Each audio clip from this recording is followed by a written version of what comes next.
All right, Lynn, Scott, Daniel, and Jeff Barnes. Yes, We I am have here. people here. Yes. Okay, so Thank now. you.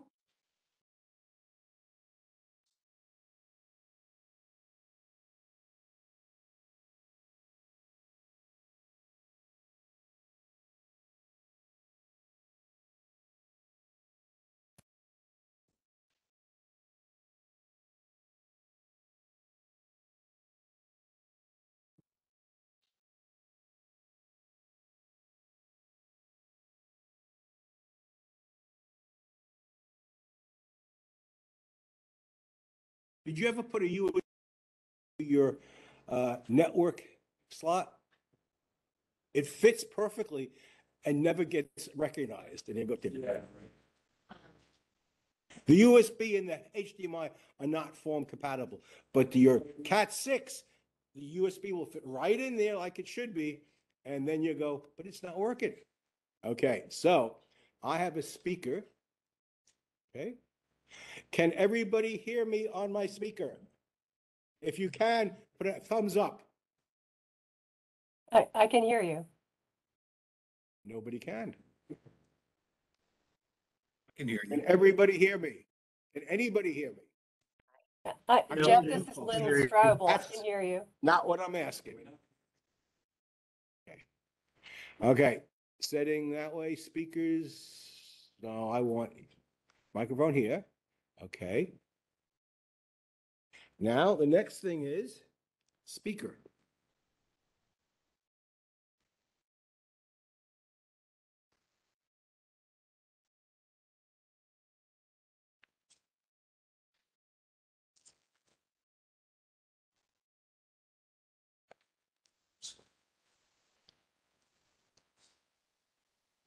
Average.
Powering on.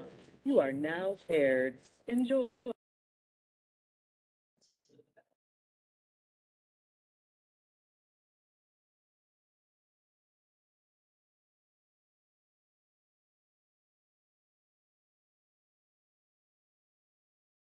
Okay, can somebody say something on one of our guests, virtual guests? Can somebody say something so I can test our hearing? Jeff Barnes, it's Lynn Strobel. I can hear you. Okay, can everybody hear Lynn Strobel? Lynn, we can hear Yes, you. I can hear. And obviously you Yes, can I can me. hear. That's a good sign. Okay, now Daniel, Scott, Blake, do a test. I want you to hear you, starting with Blake. 1, 2, 3, 1, 2, 3. 1, 2, 3. This is Blake.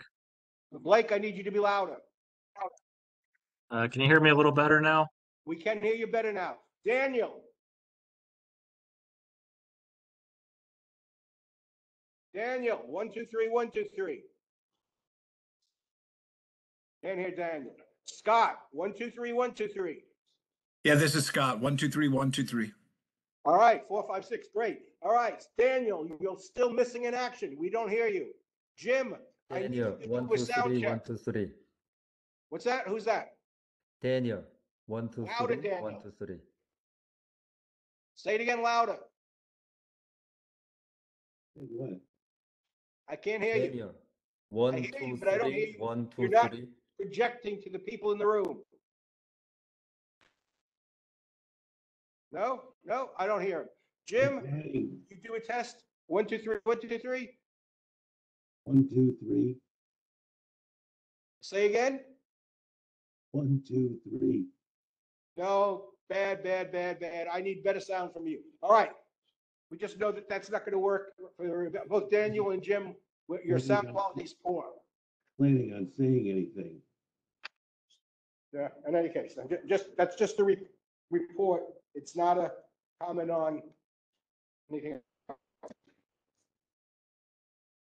So Okay, the next thing is I'm going to project the room to the screen.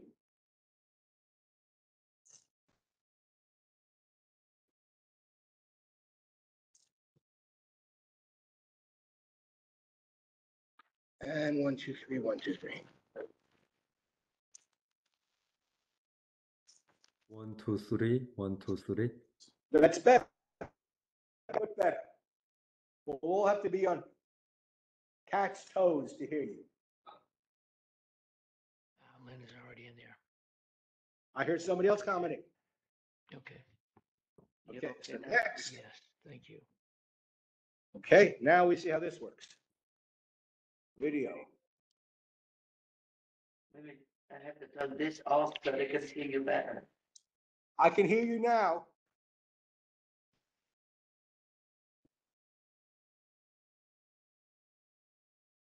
Hi, Lynn. Okay. All right, thank you. Was that Dick? Yes, I hear you great, Dick. Bonnie, I see you there, but I don't hear you. Okay, so what we have now, you'll see we have a video projection of the room, okay? People are waving. We're going to project the slides that we have today. If you go to the Sully District Council website and click on the agenda for tonight's meeting, all the presentations are linked to that agenda. So for all 6 that we have people presenting, you can see what they're presenting.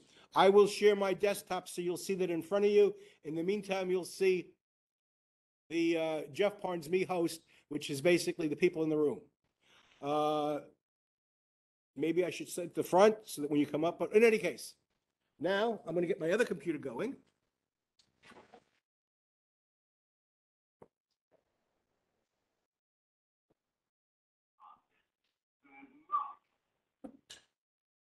See, we waited for them to leave, so we have. Yeah. Hey guys, Ryan Lavin here.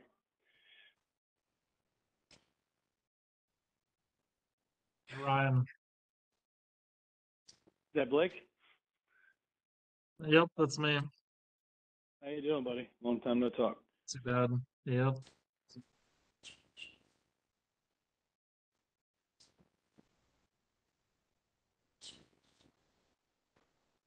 Hey, Jeff? Where on the website are these slides?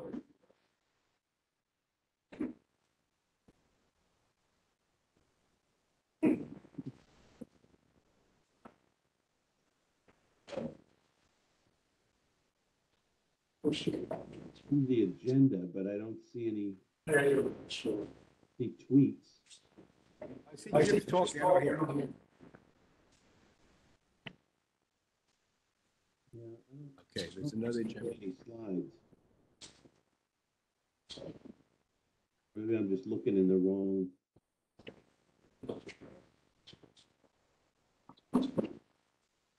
Oh, here we go. Okay. So I think we get in there. I don't need a video. Okay. All right, ladies and gentlemen. Thank you for joining us tonight. Make sure you have not signed in, that you can sign in. What we're going to try to do tonight is to go over the 10 SSPAs that were presented to us over the course of the last month. We thank the staff for doing that. We've all seen those, and we're just going to try to look those over and pass over. Okay? Some of them are very perfunctory and shouldn't be a problem. Others may. So I'm going to start recording. I think I can record. Putting in process, good. Share Foxfire, excellent. Okay, so now I need to. Okay, can everybody see this presentation? I'll make it bigger. Is that better? It is. Okay? Remember, everybody join if you haven't joined yet, but in any case, so I think this is too big. Okay, we have on Wednesday night, the membership will meet on the 22nd. We're going to talk about the Fairfax County Strategic Plan. Here's a little brochure about it, but you can go from there.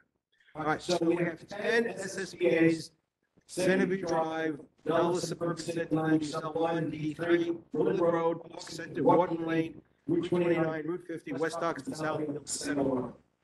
And the detail was taken directly from the website, from the county roads. So if you have any questions, you can click on these links.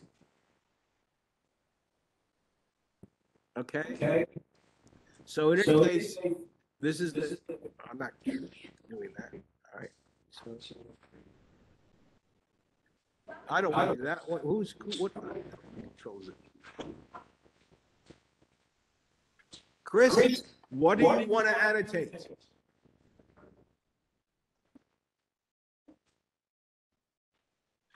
Was that a mistake? Okay,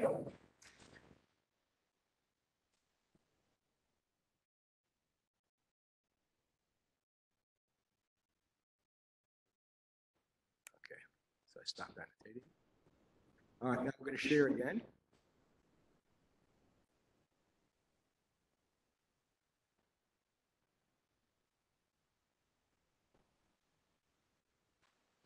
Get that.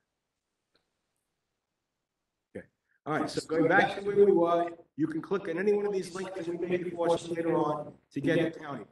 Chris, why do you need to annotate the shared content?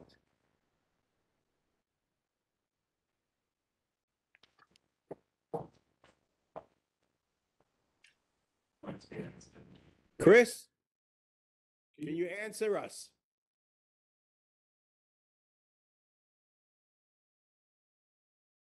He might be having problems with his computer. I'll reach out to him separately and see if I can see what's going on. I'm not going to allow you because I don't know why you'd want to do that.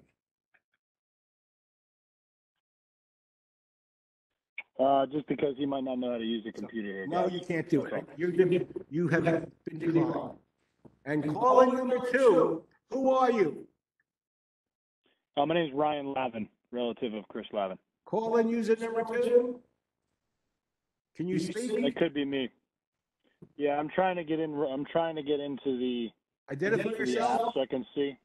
My name's Ryan Lavin. Okay, call in. Never mind. All right, so we can continue going down the line. All right, so we've seen this. Here are the 6 presentations for SSPAs where people have sent presentations or hope to join, meet with us. So I'm going to start with SSPA 001. And we don't have any James Bond people here, so we're not in the center. What's it?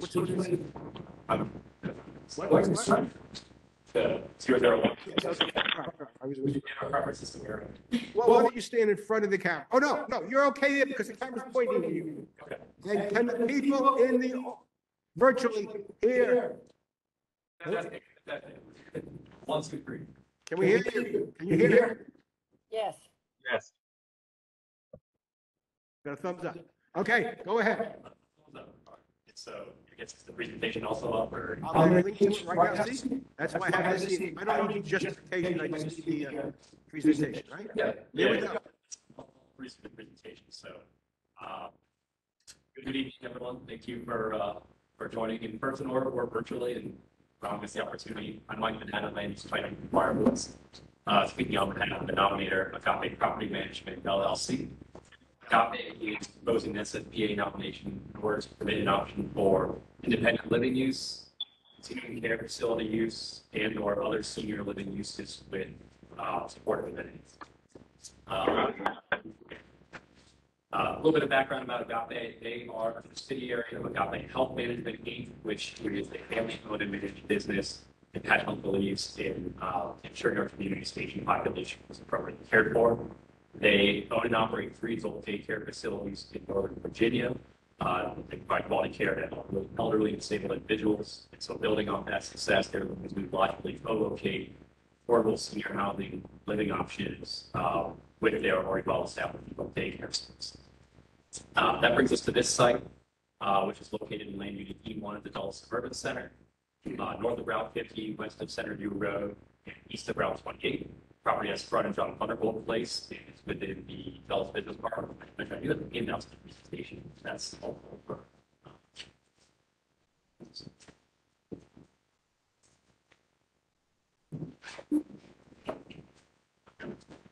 This is what we showed, right? Yeah, same thing. So, there.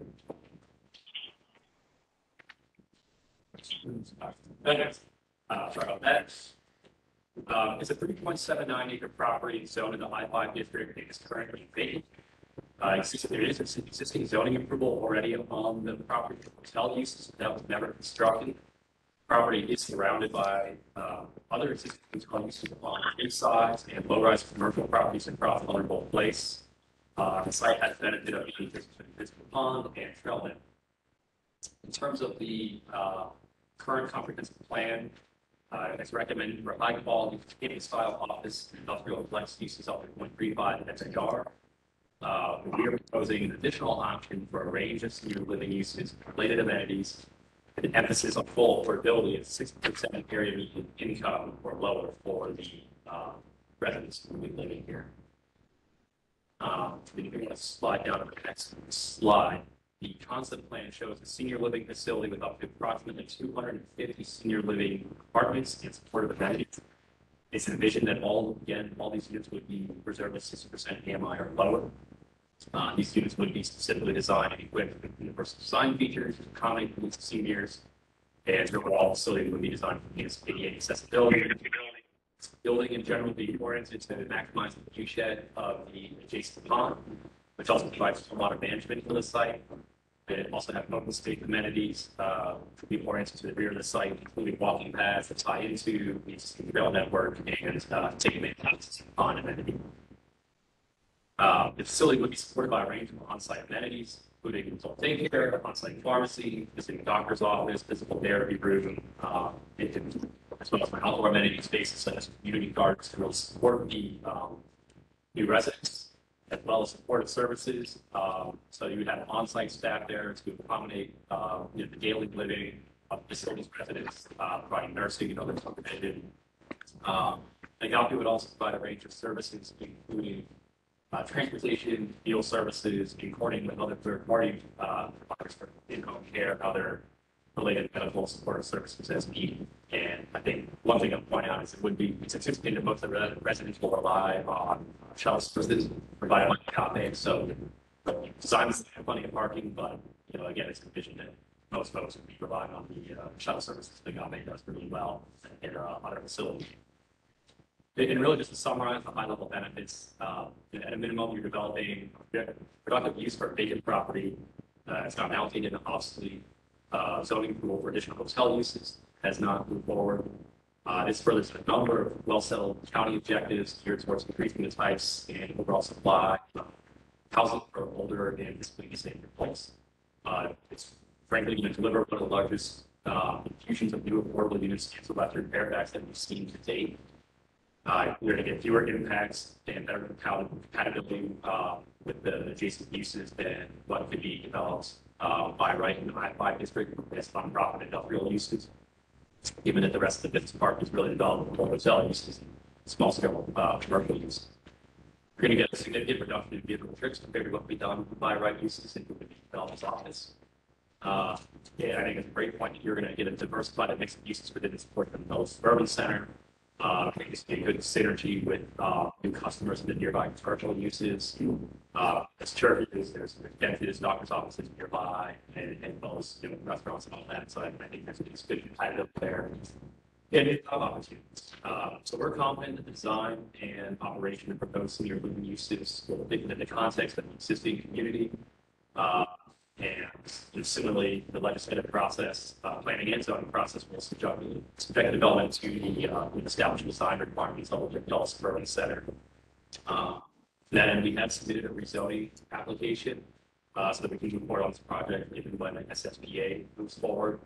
Again, this is a 100% affordable project, so we are looking at going through the LIHTC funding route and all of that, and so obviously need to move forward through the SFPA planning process. I think what's nice about this is you are afforded a lot of the details that you would get in the zoning application to prepare, submitted those, and ready to sort of that. So that's kind of high level.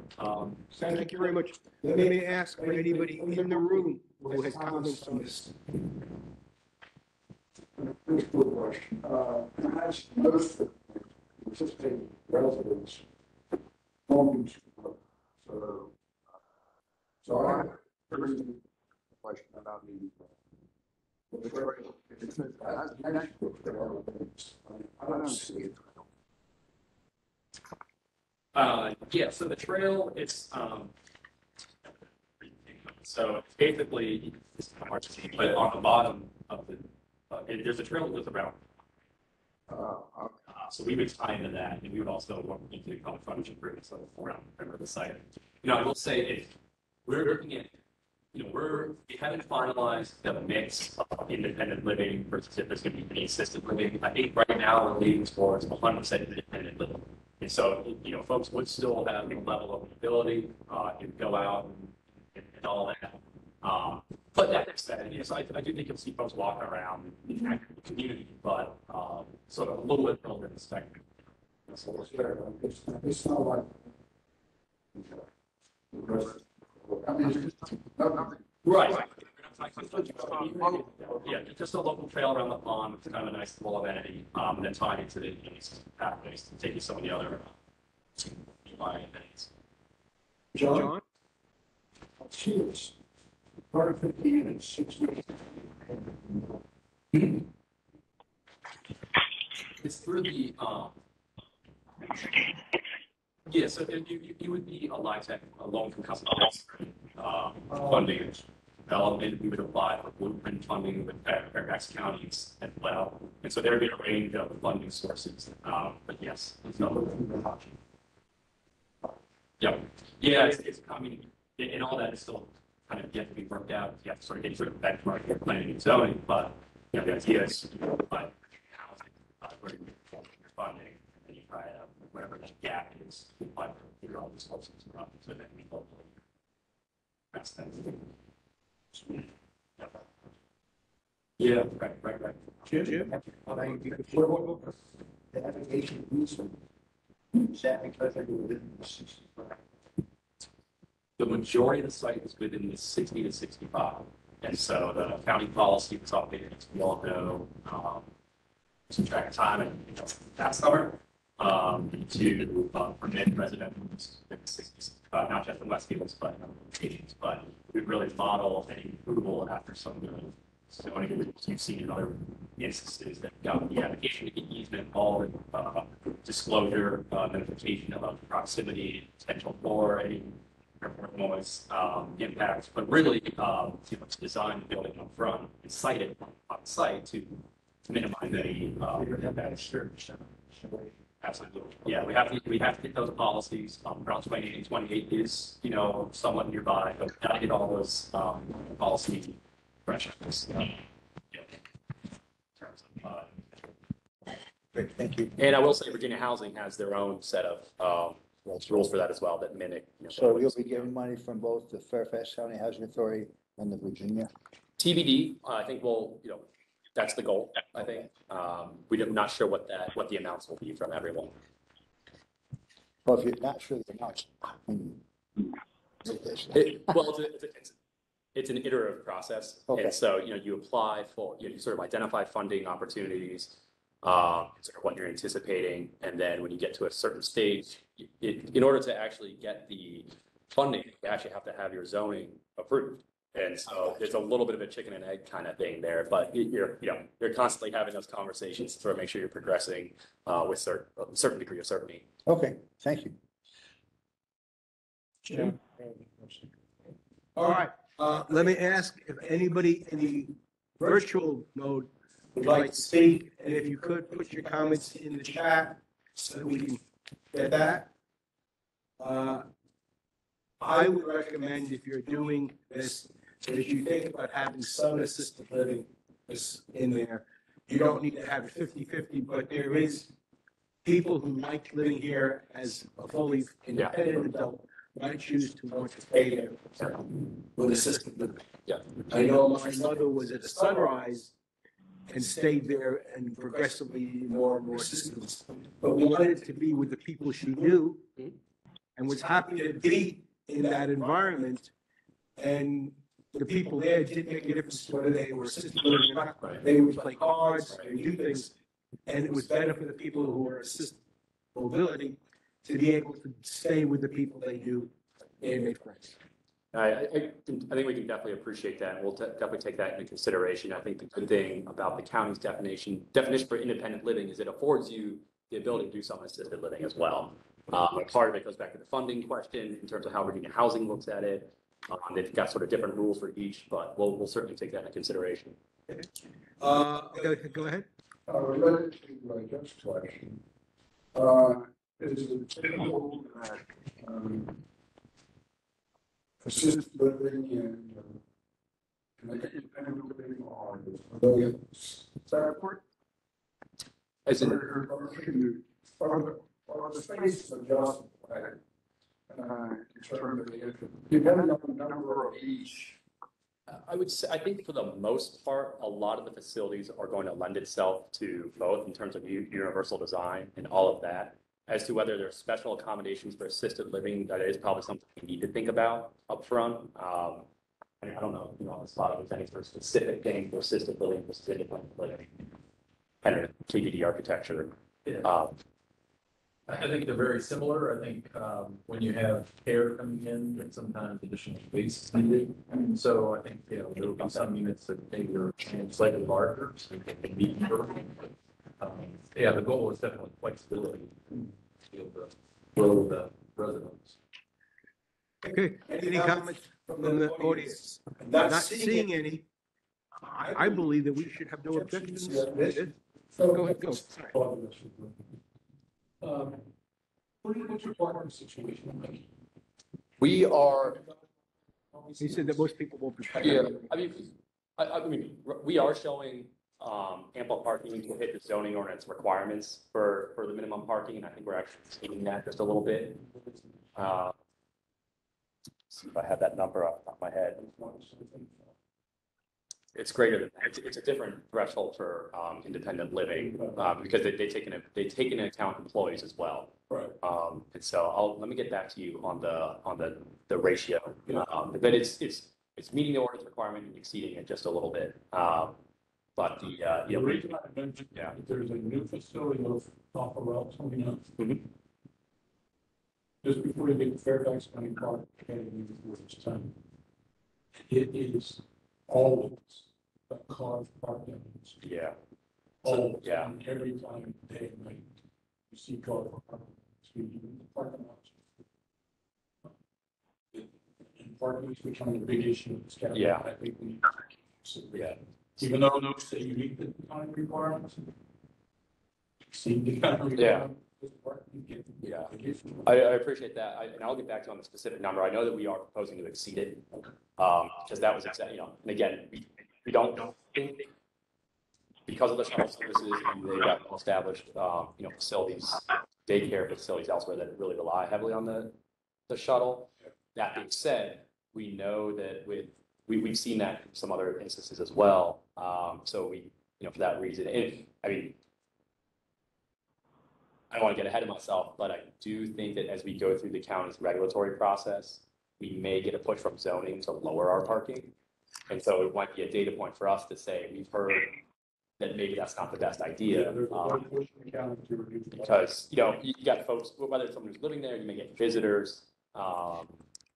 which we do think it's nice that you're gonna have hotels next door, but we agree. I mean, we need to balance all that. So, but I'll get back to you all after the meeting with the exact parking rate that we're looking at. One more quick question, Jeff.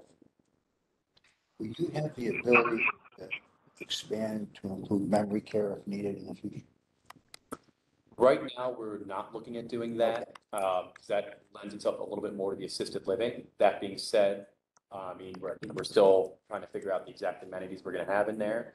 And if our assisted living mix were to go up a little bit, then that's probably something, if you're doing the assisted living, you have to have the memory care. Right. So, you know, if we were gonna commit to the assisted living, we'd have to have that capability. Yeah. I look at your little art within the walls here, and that reminds me of a typical memory care setup. Sure, yeah. And, you know, it's designed to, I think, you know, while we do have these definitions of independent living versus assisted living, you know, on paper, it's designed to be a little bit more fluid in terms of the open spaces and, you know, just to be sort of comfortable as you move around and use these facilities. So, but these are good questions. I think things we can take into account as we will continue to look at this. Okay. But that's more of the zoning that is. Right. And Jeff, that's a good point. So, you know, our zoning is set up for independent living, which again, you know, does have some capability or flexibility for assisted living, but we are proposing a comprehensive plan text that would really cover all of it.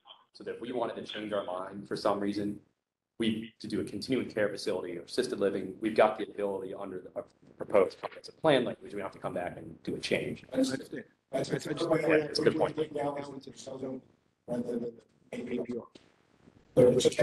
I didn't see anybody chatting with comments, so I think we have no objections to this. We have 3 recommendations. The first one is ensure more than minimum parking.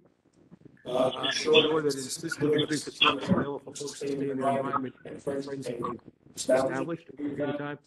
And explore memory units. But we have seen other facilities in Sully where the memory units are separate facilities. There's that one on Route 50 opposite the old Target drugstore. Yes. Where it's a complete memory unit, which means locked down. That's opposite old Staples on Route 50. Okay. So that's.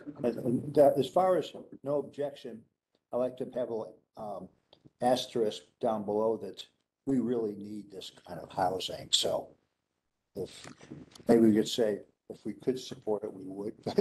No, I don't think, so we don't have an objection. That's great. We need 3 recommendations. Yep.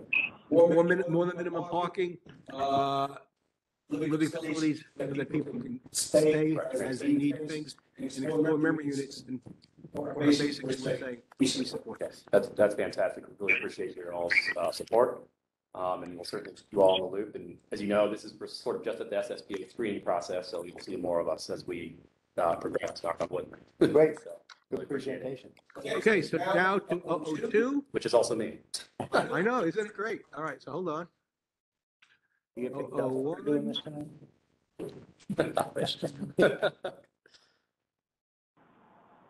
Okay, here is Stand up. the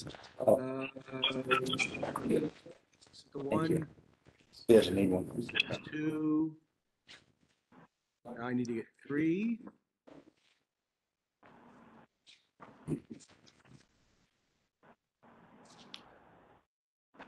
Okay, AA contracting.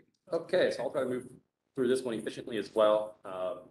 Again, Mike Donato, land use planner from McGuire Woods, this time speaking on behalf of A&A Contracting Inc., nominator who's proposing an SSPA nomination to permit an option for warehousing uses, parking of vehicles, or similar uses on the property. A&A, they've been serving the DMV for over 50 years. They've got locations in Loudoun County and Fairfax County. They specialize in industrial rigging solutions, logistics management, handling, storage, and transportation services, and in particular, storage of materials for the local tech and data center industries. Property is located north of Lee Jackson Memorial Highway, borders Loudoun County to the west. Access is provided to Route 50 via Dulles South Court. It is a landlocked parcel, so it is not visible from the public right of way, so you really can't see the property from Arlington Boulevard we're not all in Boulevard out here. But we do have an access easement with the adjacent property to facilitate access to Route 15. It's a 9.41 acre site that's currently zoned I3.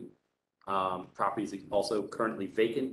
Now, I will say most of the property is located within the resource protection area and FEMA floodplain. So any development we're talking about today would be located only within the buildable portion of the site, which is outside of those environmental constraints. The current comprehensive plan is for quality campus style and industrial flex uses up to 0.35 FAR. We are proposing an additional option for warehouse distribution, vehicle parking, or similar industrial uses, still up to the 0.35 FAR. So getting into the meat of it a little bit and sort of why we're here. While the site is zoned industrial, the existing I3 zoning district does not support warehouse uses by right. And in fact, the list of uses within the I3 district is extremely limited. A little bit of a backstory is when A&A purchased the site, they had submitted a rezoning request in early 2020, I believe, to rezone the property from the I5 district, or to the I5 district, excuse me, to permit a warehousing establishment. When we first talked about it with county staff, they did not have any issues with respect to the comp plan's recommendation for industrial flex. The existing comprehensive plan recommendation is for industrial flex. It was county staff's determination that warehouse uses with a small office would count for industrial flex. We were progressing through that zoning application, and a few things happened. Probably most paramount would be the COVID-19 pandemic. And there's just a number of questions and economic uncertainties, so we pressed pause on the zoning. When we tried to pick it back up late last year, we were informed by county staff that they had actually, due to another completely unrelated project, they had an updated stance when it came to whether warehousing use could be considered industrial flex. And their answer was no, it does not. It's industrial use, it's not industrial flex. Therefore, your proposed zoning is now, no longer in conform. We don't consider it in conformance with the comprehensive plan. You need an SSPA to move forward. Whether or not we agree with that, we sort of is what it is. And so we said, okay, let's go through the SSPA process then to, pick the zoning back up. And so, that really is what it's that change in circumstance that brings us here today, in order to move forward with our previously filed zoning application. So the concept plan really does reflect the zoning that we actually already started back in 2020. It's for warehousing uses. The building footprint and limits of disturbance would be limited again to the developable portion of the site outside of the RPA, outside of the floodplain. You have improvements related to vehicle access, pedestrian connectivity, landscaping, stormwater management, which would be designed to meet the expectations of the Dulles Suburban Center in accordance with policy plan recommendations and zoning ordinance requirements. Again, most of the properties can remain heavily vegetated, as we'd likely commit to some, and we would likely commit to additional reforestation or restoration efforts in environmentally sensitive areas. We do have an additional option that we've included in the SSPA nomination. Flexibility is sought to potentially use the property as an offsite parking lot for nearby auto dealerships in either the interim or ultimate condition. It's a parking area that would just consist of a surface parking lot, again, within that same developable portion of the property, outside the floodplain, outside the RPA, and it would match the limits of disturbance with warehouse option. And this would be vehicles parked on site, and that'd be limited to new cars or very recently used cars that are for sale by nearby dealerships. So you're not looking at some sort of storage junkyard. It's just limited to the specific sort of dealerships nearby. You would not have sale of vehicles on the property. You wouldn't have customers coming to the property. It's really just sort of that overflow inventory for these dealerships. And again, you would still need to meet those expectations with the Dulles Suburban, those site improvements. And that's really to have an additional level of flexibility for the property at the planning stage, given that there has been some uncertainty about the sort of the future for the vacant site. And so they have received interest sort of on both sides of it. They'd like to keep their options open for either use. In either way, you're furthering county objectives in terms of economic development and preserving industrial zone land, and increasing the supply of industrial uses and mitigating impacts in environmentally sensitive areas. The planning flexibility would afford the opportunity to bring meaningful investment and compatible uses to the developable portion of the property. It's a landlocked parcel, and really the current comprehensive plan guidance is just not feasible for the property, given that it's got the lack of visibility, got some site constraints, and there's just such limited permissibility under the zoning by right, especially with the updated sort of stance of this warehouse use not being industrial flex. So I think that pretty much summarizes it. I will say again, if we've got the zoning application on file, we'd like to reinstate that or reinitiate that as soon as we could. Obviously, we have to hit this SSPA process first. And so, we look forward to your questions and hopefully your support as well. Okay, any questions? I'm concerned about if you make it into a huge parking lot.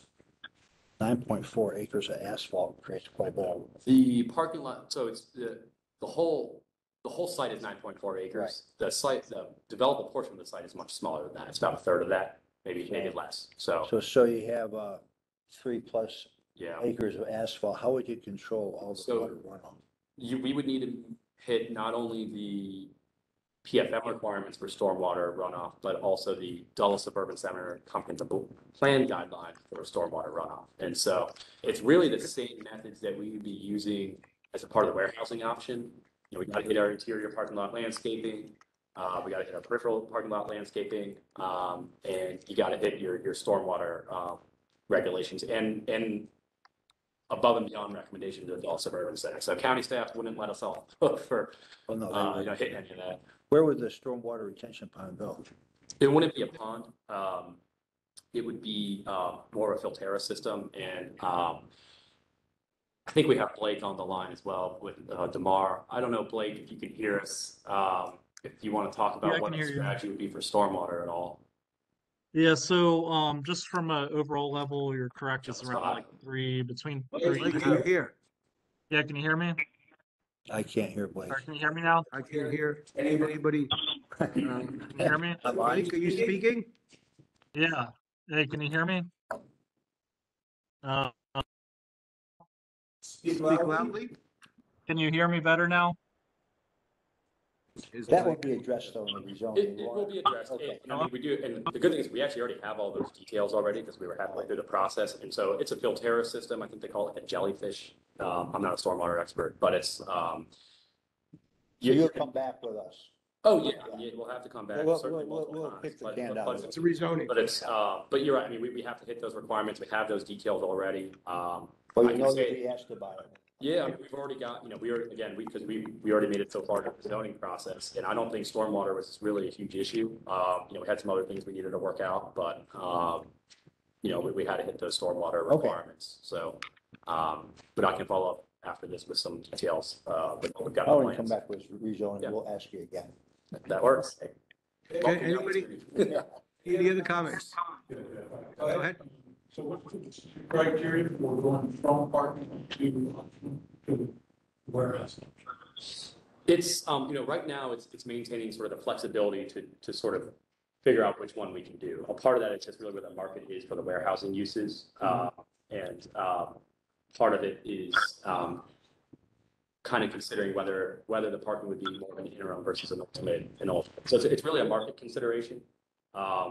Besides, assuming we can get that flexibility in the planning and zoning process, it's really just maintaining that optionality to see where the market has. The warehouse would likely be handling materials that are related to the local technology and data center industries. And so computer parts and stuff like that, they're sort of stored there temporarily before they get taken over to their ultimate destinations. That's one of the main things that A&A specializes in is storage of materials that get shipped in from various locations as sort of a landing spot for a little while before they get sent out to.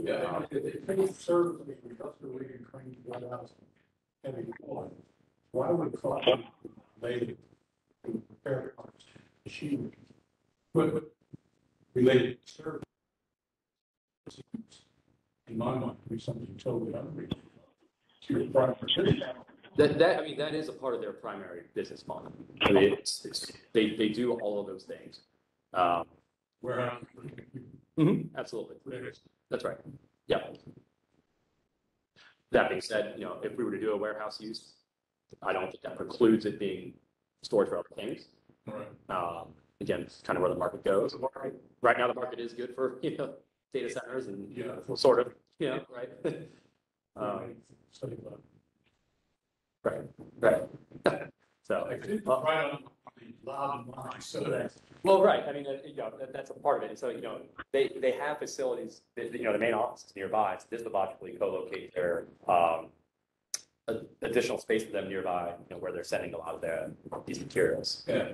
So when you talk about marketplace considerations, if the data center market goes up, like we did the marketplace data center goes down in terms of market. Maybe. I mean, I think that's a reasonable assumption. You know, data center is not the only industry they serve, to your point, as well as, you know, some of the local other tech industries. And so, yeah, I think there's other options. What percent of the warehouse dedicated to the data center versus heavy equipment? I don't think we know that yet. Yeah. Are there any fuel models? No. No, I don't think so. No, as a place to be stored. I don't believe so. I can, I don't know if we can hear Chris Lavin at all. Chris, can you hear us? And if so, do you have any thoughts about? Can you hear me? You know, a possibility for any hazardous materials? Can you hear me? And if you want to, Chris, you can write a comment in the chat and I'll read it out loud to everybody. Mike, can you hear me? I can get back to that too. So, Can you hear me? I can hear you. Oh, there you go. I can hear you. Yeah, I think it may be an issue where the room can't hear you. Right. So the question We was. can hear you, but Okay, so the question was, Any other comments? the question was Chris, hazardous material? Chris, I think we can hear you I personally know Chris Lavin. I've known him for on the webcam, but I don't 15 think they can years. hear you I've in the coached room his for sons whatever and reason. everything. He's a straight shooter, so. This is Right. and Kelly Lavin's Okay, son. so right now the comments I have seen are okay. On parking option, how do we control what would be zoning, what would be stored here, and what would trigger warehouses versus parking? Okay, go ahead. The market, yeah. The market would drive it. I understand, but I'll touch base with the nominator as well and see if I can't get some more additional information on that material question. That ought to be addressed in rezoning anyway. what would happen if we made the recommendation that they got rid of parking in the SSPA? How would that affect your building? We would prefer to have the parking option, but I don't think it would be, you know, I don't think we would drop the desire to go warehouse just because we can't have the parking. But it would, you know, we would very much like that flexibility to. It would limit your options Yeah. based on the market. Yeah, So you could exit the apartment. 3 years down the road, to market for data centers, that's Right. down the parking. Yeah, good. You're not setting anything up, and you're just kind of putting up a, sort of halfway there. We Right? used to call that land banking. Right. Covered land play, yeah. all right, so any discussion? Are we going to have any objection to this or let it go all the way it is? Yeah. I heard you. Okay, no objection. You heard our comments. Comments again being, we're concerned about what is stored here, controlling runoff, and I think we would prefer a warehouse versus parking.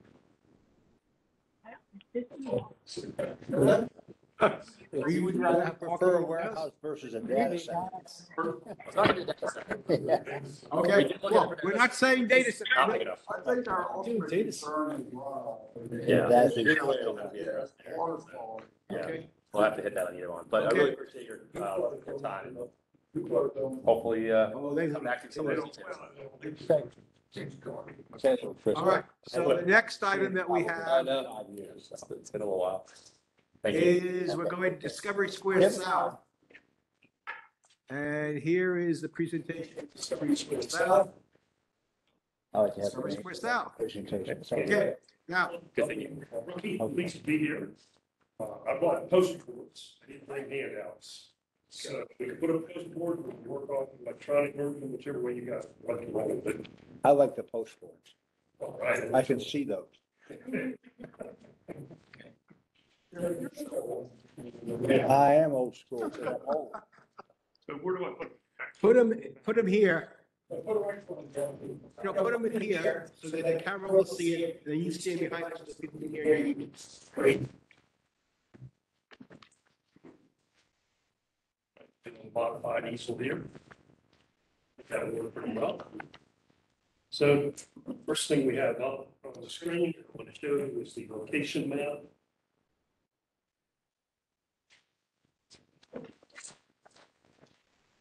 And it is in the corner of, on Centerville Road, corner of Wall Road, and Atlanta Street, and Interstate Parkway. It's that somewhat rectangular shaped parcel. As you know, all Discovery Square is already built. This is a remaining thing. It's been like a grass fields since like about 2006. It's been a staging area. Some of the construction over there, but it's adjacent to the new senior living community center. What we're proposing to do is somewhat in conformance with option B of the common plan recommendation, which is going to have a mix of residential and retail. What's different is we don't have as much retail as the common plan allows, nor do we have as much residential as the common plan allows. This property's been around a while, so you've seen it for a long time. We've been working on this since September of 21. We've met extensively with the Discovery Square HOAs. That's the Discovery Square Master Association, townhouses, 2/2s, and elevator condos. We have their support. They spoke during the last hearing with the county. And we had met over here with Centreville Islands folks. That was almost 2 years ago. I don't think there was a conclusion drawn, but I think Jeff will probably let us know his thoughts. Jeff? I will. Yeah. So there's, there's some benefits to this plan, obviously, less traffic, retaining buffer along Centerville Road. We're continuing the streetscape on Gator Drive, which adds continuity to the community and walkability. We sidewalk all around it, connections to the community in two places, flows down to the community center. And we have 3 internal parks, the community square, the village green, and the west green. We're targeting our retail restaurants, our primary users. And we'll get into some of the users in a minute, but I wanted to expand on community green, which again is here in the middle of the retail across from the 4 or 5-story apartment building.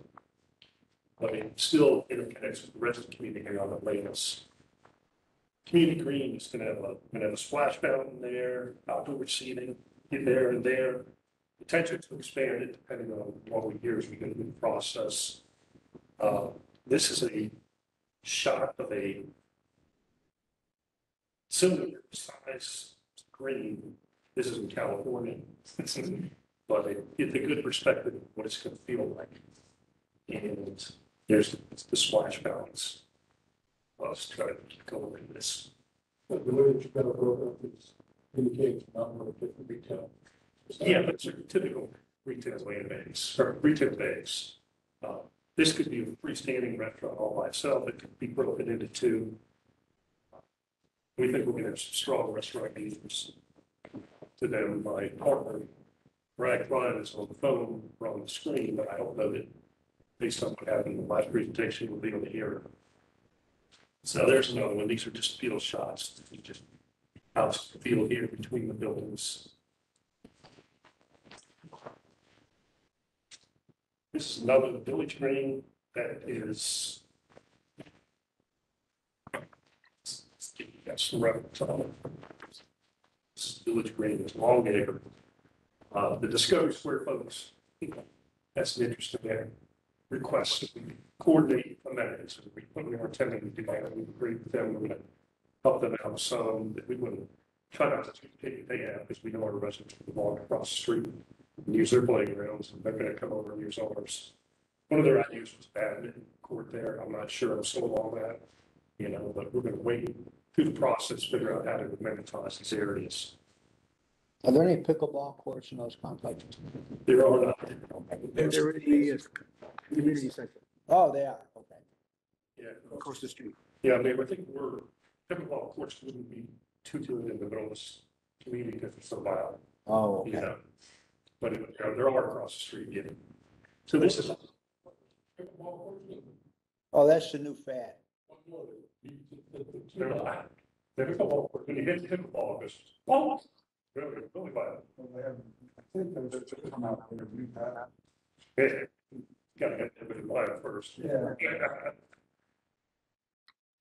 So this is an illustrative view of in the middle of the site. You can see that little legend down there. And this is just going to get real. We're trying to demonstrate these. So we're going to have high-end finishes on the buildings. Will the trees be that size when you open? No, they don't.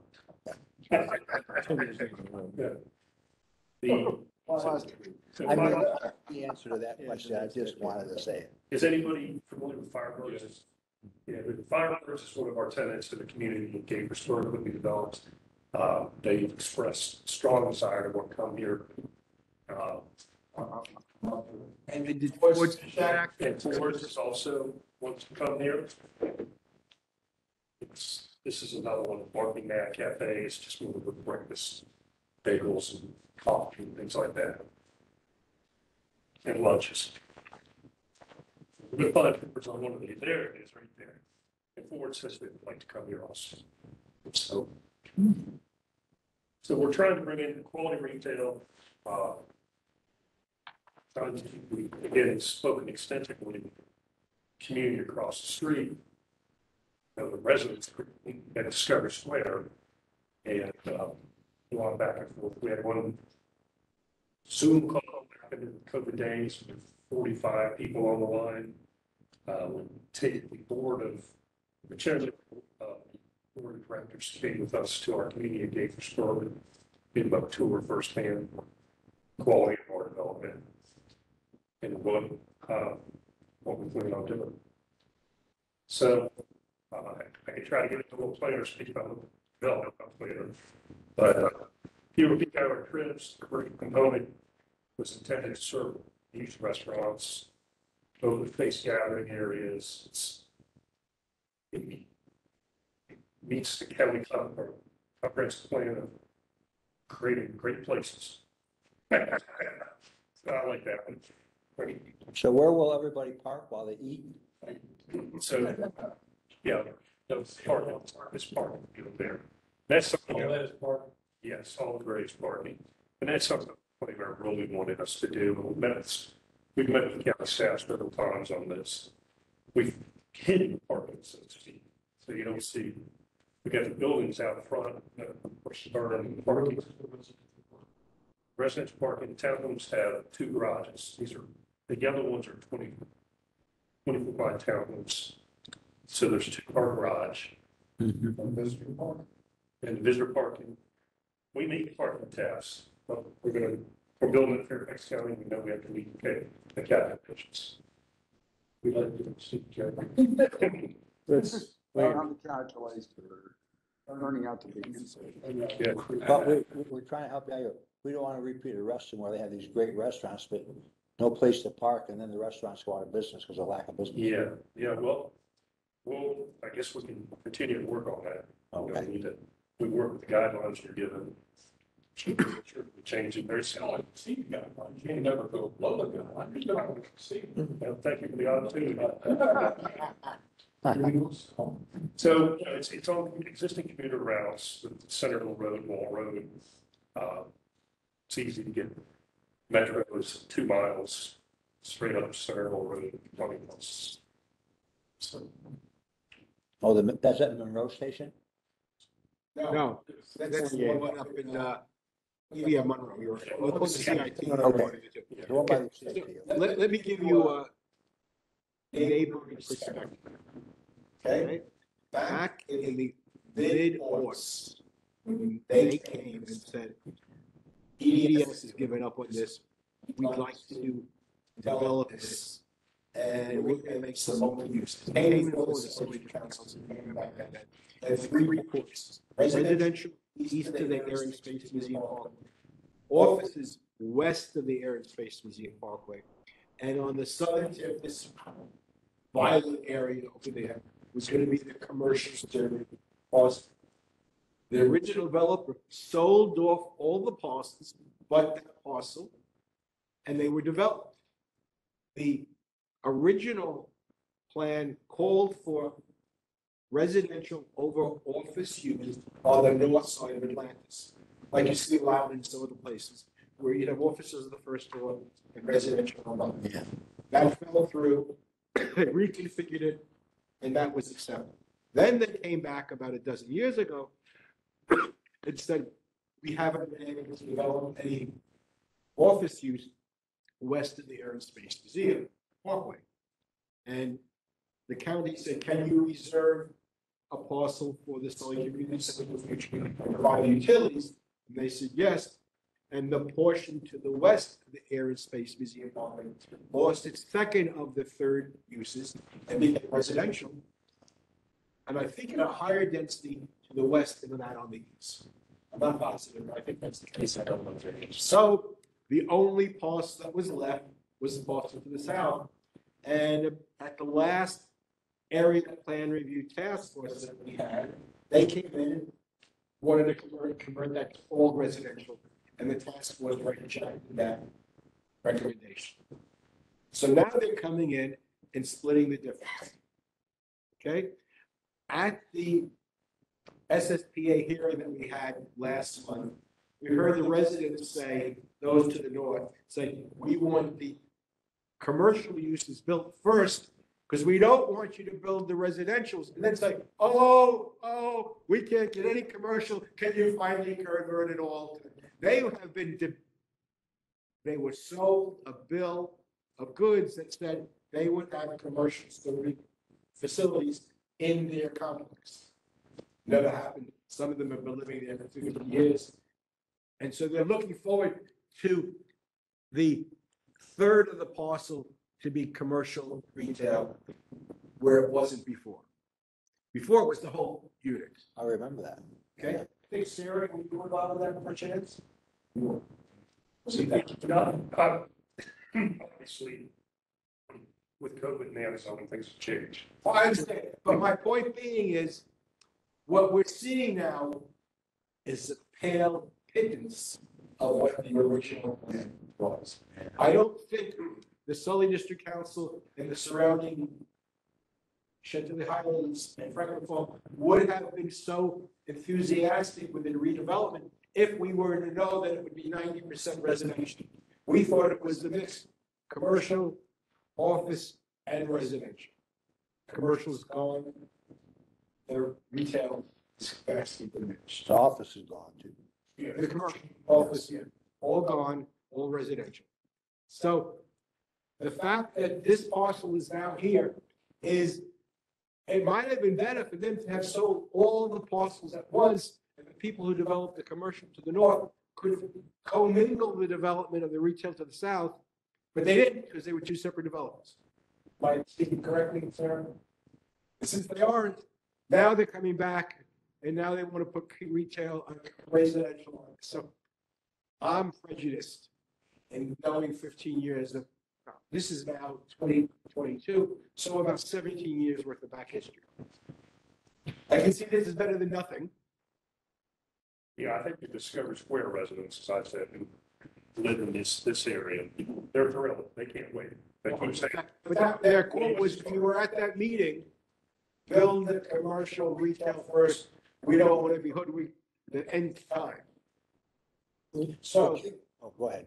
I was gonna ask, would there be a commitment that the retail commercial area be the first to be developed? well, obviously, the market is. No. We've heard the market. That's why we're here now. And we, you know. I'm saying is that we've heard the market already. We would do the residential and the retail concurrently.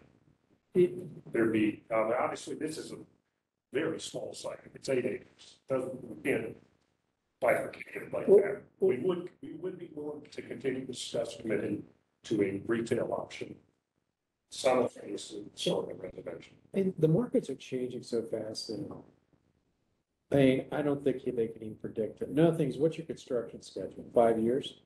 Well, we were hoping to be in the rezoning stage at this point. Supervisor Smith told us we need to go through this probably SSPA process. So we're still asking you, given all the background we've done, to try to get concurrent rezoning. So then it'd be, you know, that ideally would be this time next year. And then You break ground next no, we would go into our, we Yeah. can rezone next year, then we find a site plan. So Then it's we break ground. So it's two to 3 years forward. So Yeah, so you're talking 2026, probably. Like, I would walk in that restaurant in 2026. yeah, Or maybe 2027. Yeah, I mean, well, I'm just saying that the market is changing so fast that, yes. So are interest rates. yeah, I mean, everything is, Yeah, well, it's, yeah, we're working with good restaurant operators and, you know, we think they're good restaurants. Good oh, restaurants. no, I think you get good restaurants in there. I'm just saying, like, takeout, telework, Yeah. what people want for restaurants is changing. Yeah, You know, automation in restaurants. You know, I mean, I read the Wall Street Journal, they said it's amazing how it's transforming. yeah, we even the carry out the DoorDash and all those. Yeah, all that's changing. I mean, like that 2026, 2027, it's hard to predict where it's going to be. Well, this is still be a good location. We think. No, it's a good location. Townhouses. So it's like Developed, you know, 2-car garage, 3 bedrooms, what? yeah. What probably about 2,500 square feet or something, 2,000 square We feet built outside the garage. this same body, we built for a builder and it was far less. Right. It's, I'm gonna guess a second. Can I have somebody try to speak who's in the audience? Not all at once. But I want to see if the new speaker works. Can somebody try speaking? didn't it just say charge it? That, I mean, this speaks right here. Speaker. charge it, change that speaker. Okay. Is it still saying change the speaker behind you?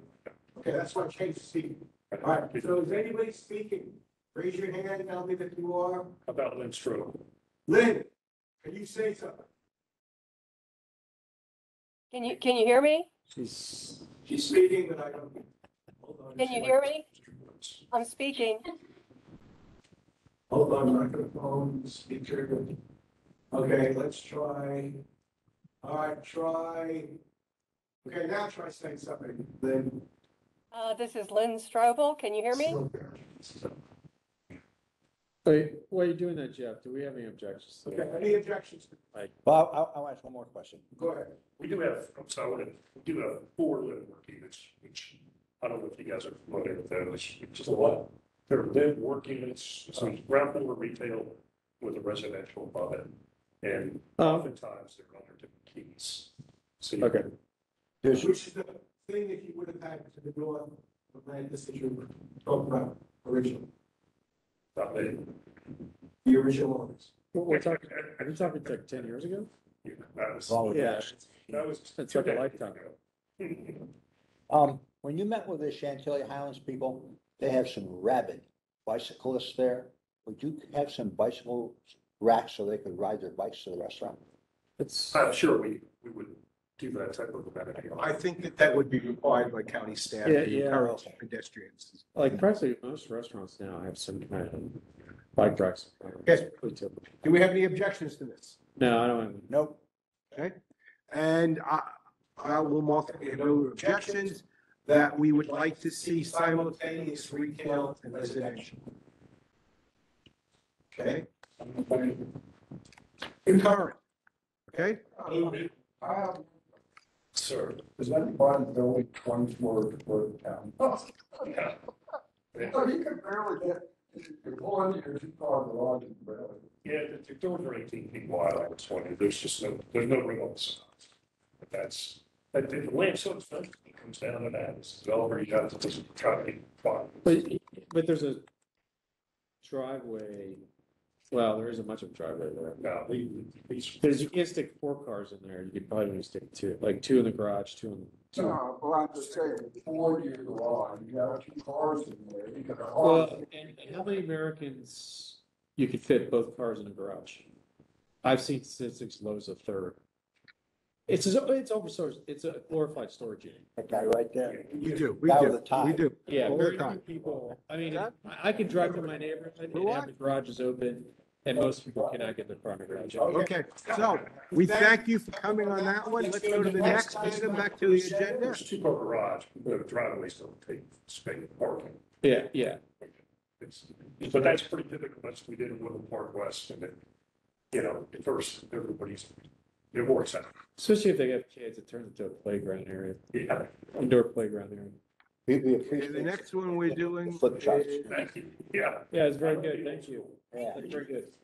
okay, we're now doing. Is there anybody left? We got 3 left. Lynn, I heard you before, so Can you let's hear see if me? we can get Lynn to be on the speaker, okay?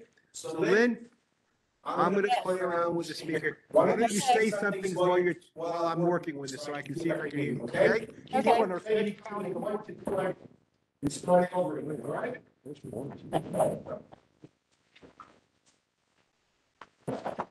You're saying something, I don't hear you. Okay, this is Lynn Strobel at Walsh Colucci. Thank you. Thank Yeah, you. thank you very much, sir. Great briefing.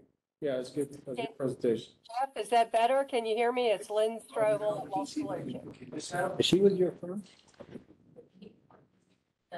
He's gonna do it over, that's me. Oh, okay. Okay, volume is high possible. Okay. HDMI is in. The HDMI is in. Where is this, Joe? This one. I heard you before. Where's it You from? did. Yes, you heard me before. Do you know where this is? No. Wharton Lane.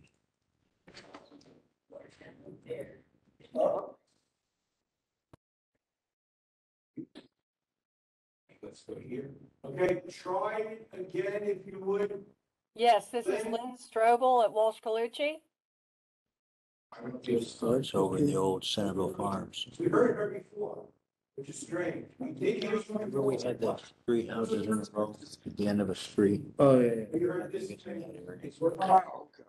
That doesn't mean that it's working, that we can hear. So, hey, audio settings, let's go audio settings. Okay, system saying, oh, let's look at this. All right, try it again. Lynn Strobel at Walsh Colucci. Okay, listen.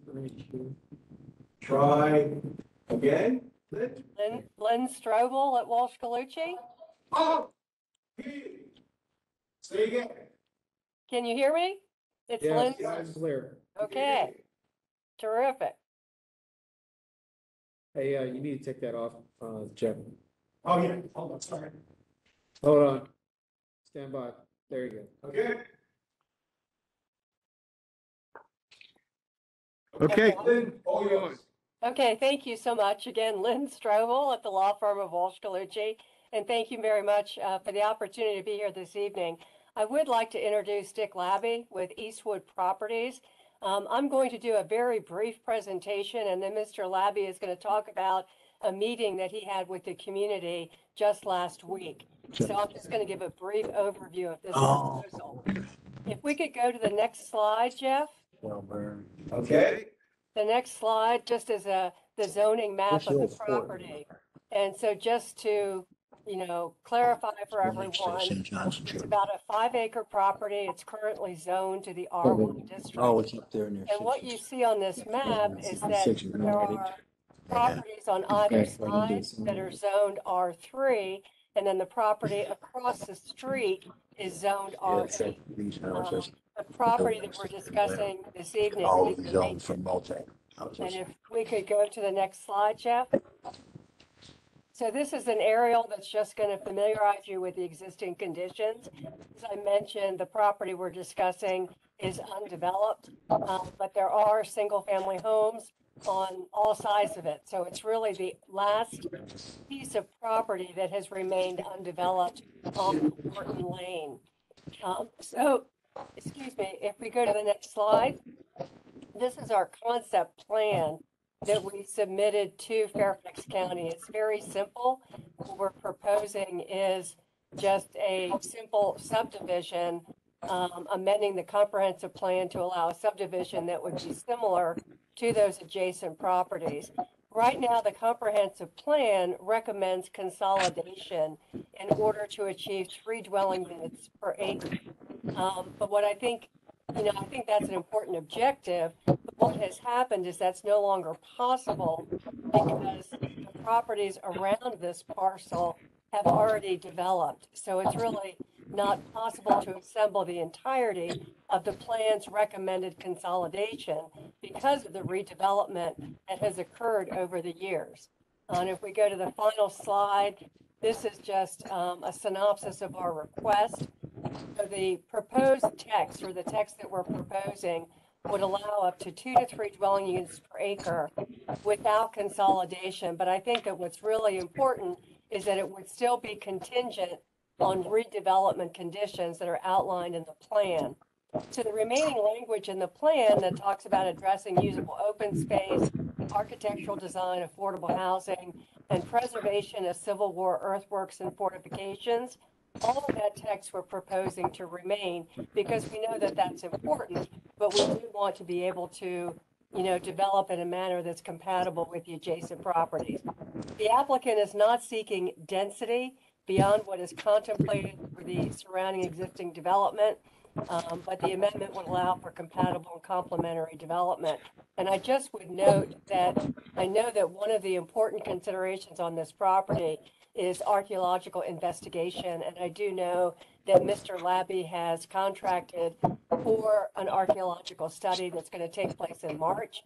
So he is willing to go ahead and perform that. And in addition, if this does go forward, if this plan amendment goes on to be included in the work program, he is ready to begin, a rezoning process. So everything could be considered together. One of the things when we began this process, it was a little unclear how the outreach to the community would be handled. And so I know that Mr. Labby has recently requested a meeting. There was a meeting that took place last Thursday, and I'd like to turn it over to him so he can tell you a little bit about what took place. So Dick, go ahead. Okay, where do the next slide go? You hear me? Yes, you hear me. Yes, we Yes. can. Okay, good.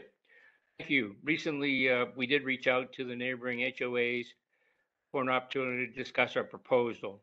And last Thursday, the HOAs got together and we had a combined meeting with their representatives as well as other neighbors. Obviously, they're not too enthusiastic toward this development. And we talked about various things. When our approach to the meeting was really an opportunity to mostly listen as their proposal is in the comprehensive plan, as this proposal is in the comprehensive plan stage and is not a rezoning as of yet. So there were many of their thoughts, comments, concerns that were expressed regarding the development potential of the property. We did reach out also separately to the Wharton Park HOA, which is the last development on the right-hand side, 9 lots. And because they exist on their own. and they are in favor of the proposed development as they feel it would increase the value of their houses. In terms of some specifics that were talked about on Thursday, one of them being trees. This property has been there. It was purchased in the 1960s by a family from Washington, D.C., and it was never developed. Nothing has ever been put on this property. It's very dense. But at this point, the neighborhood feels like all of a sudden, it's like anything else. These are their trees, and they don't want to see any trees coming down. Of course, as developers, we know that trees sell homes. All efforts will be made to save as many as possible, subject to clearing as required, or obviously the road and utility easements and so on. And we would be adhering to tree canopy and tree preservation regulations. Other things that were brought up are speed and traffic. Now, Wharton Lane is a dead-end street, and this parcel is the second nearest the end of Wharton Lane. Any speeding that would be coming from the neighborhoods are not from this proposed community. It would be from those neighborhoods that raise these concerns. There is along Pickwick Road a number of speed bumps as one approaches the Wharton Lane four-way stop intersection, an intersection that serves literally hundreds of homes in the immediate vicinity.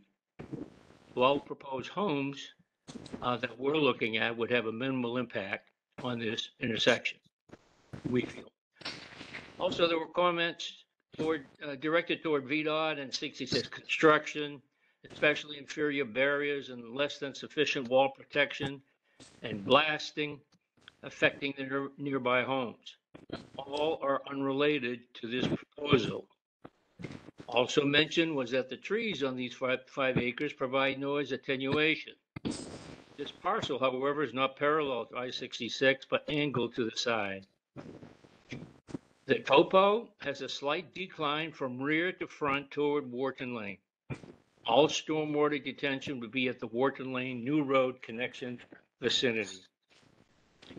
As mentioned, the adjacent subdivisions to the west, the immediate and adjacent subdivisions to the west and the east are zoned R3, which mirrors the request in our proposal. To the north, across Wharton Lane, are zonings of R8 and R12. The 12 proposed units on this subject parcel would equate to a lot yield of 2.4 units per acre.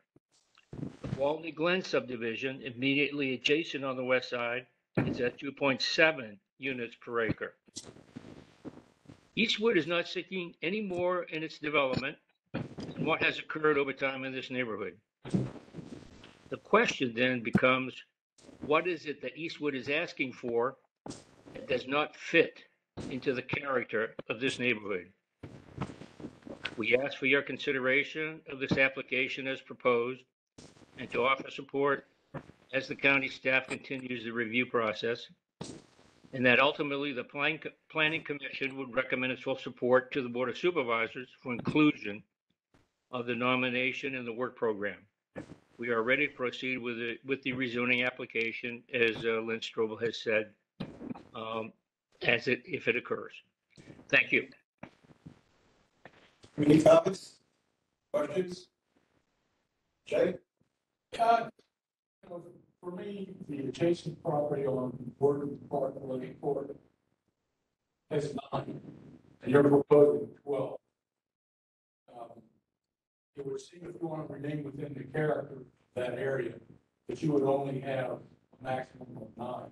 And trying to keep additional tree save areas in the community with perhaps a small park for all those communities within the area. Just seems to be overdoing the available land, although you may have just a little bit more than the Wharton Park Court. I just think 12 is excessive. Well, and if I could just point out that, this is just a concept plan. We would have to certainly, evaluate all aspects of this, including open space and stormwater management when we go through a rezoning process. And it may not be 12, it may be less than that, but I think we were just trying to, show a what I would say is maybe a maximum development proposal. So certainly the density would be something that we would have to, work with not only the county staff, but work with you all on should we get to the rezoning. Thank you. Thank you, Lynn. Jim? John? Looks good. In my mind, what we have here is something similar to what we have on either side of that. And I can't see where this should go forward, but I do believe what Jay is saying is that you put 2 more units in this one than the one to your northeast. Now, it may be that the one to the northeast doesn't go to the full line because the boundaries of the 2 southernmost parcels don't go to the property line and yours do. Does that make a difference? And I'm really sorry, Jeff. I couldn't really, your voice was a little bit garbled. I couldn't hear the question. I think your question may have been, I think you were saying that our layout touches the properties, I guess, kind of to the southeast, whereas the others have open space to the southeast. Is that the question? Yes, it seems to me that means you can't have as many, that you have more houses on your property because you don't have that clear demarcation that the parcel on Wharton Park Court has. Okay. It looks like they've provided maybe like a buffer or an outlot along the back. And again, I think that our design and our layout is not final yet. And we certainly will look at that and other layout design issues when we come to a rezoning. And I don't know, Dick, if you want to address that. Yes, if I could, please. First of all, when you look at the 9 lots and you see why it's 9, it's because of that 66 setback. The back of the property, they did approach Kevin Collins, and I believe you know who he is. He's in that last lot on Summit Drive. And he went back to, at the time it was Stanley Martin, and said, if you give me a 10-foot easement, I would support your development. Essentially, they gave him the 10-foot easement. If you look at Walney Glen, the reason they have open space there is because there's a berm. That belongs to the Park Authority.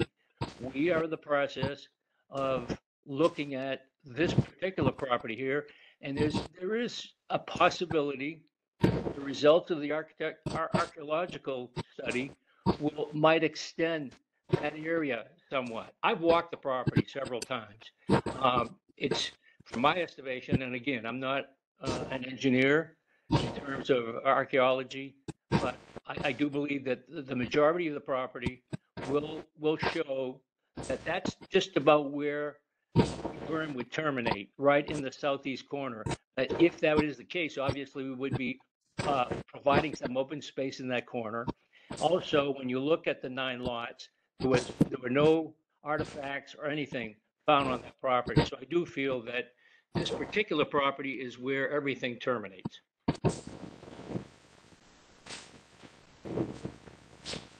What is the recommendation? Jay? To be honest with you, if you look here, there seems to be a 10-foot buffer here and a 10-foot buffer here. Put a 10-foot buffer in between all those houses. We do have, I have been meeting with the engineer and the civil engineer, and there is a very strong possibility that we can provide some buffer in the back. And also, I just think that buffer should match the buffer on Wharton Park Court and also on Shelbourne Street. Right. Give the people who live on Summit Street a buffer between the houses. And then again, that would be tree save area where you could try to save some of the trees on that property. yes, absolutely. And you are right in terms of Walney Glen, the 4 lots that are adjacent to this property. We do intend to provide some buffer for them as well. All right. Okay.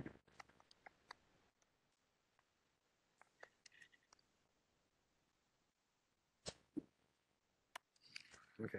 So what do we want to say?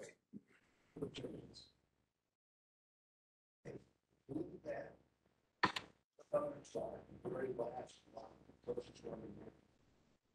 Get rid of that and shift everything up. So I think we're going to say we have no objection, but we have a recommendation that the 10-foot corridor continue from Shelburne Street development to the Wharton Park Court development. That sounds fine. Thank you. We appreciate Okay. that. Thank you. Thank So you. much. Thank you.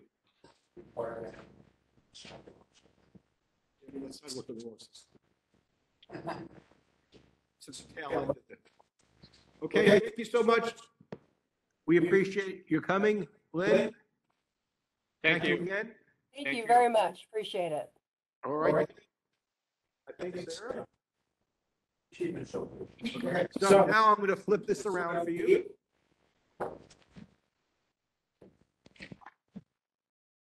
And we're gonna see how this.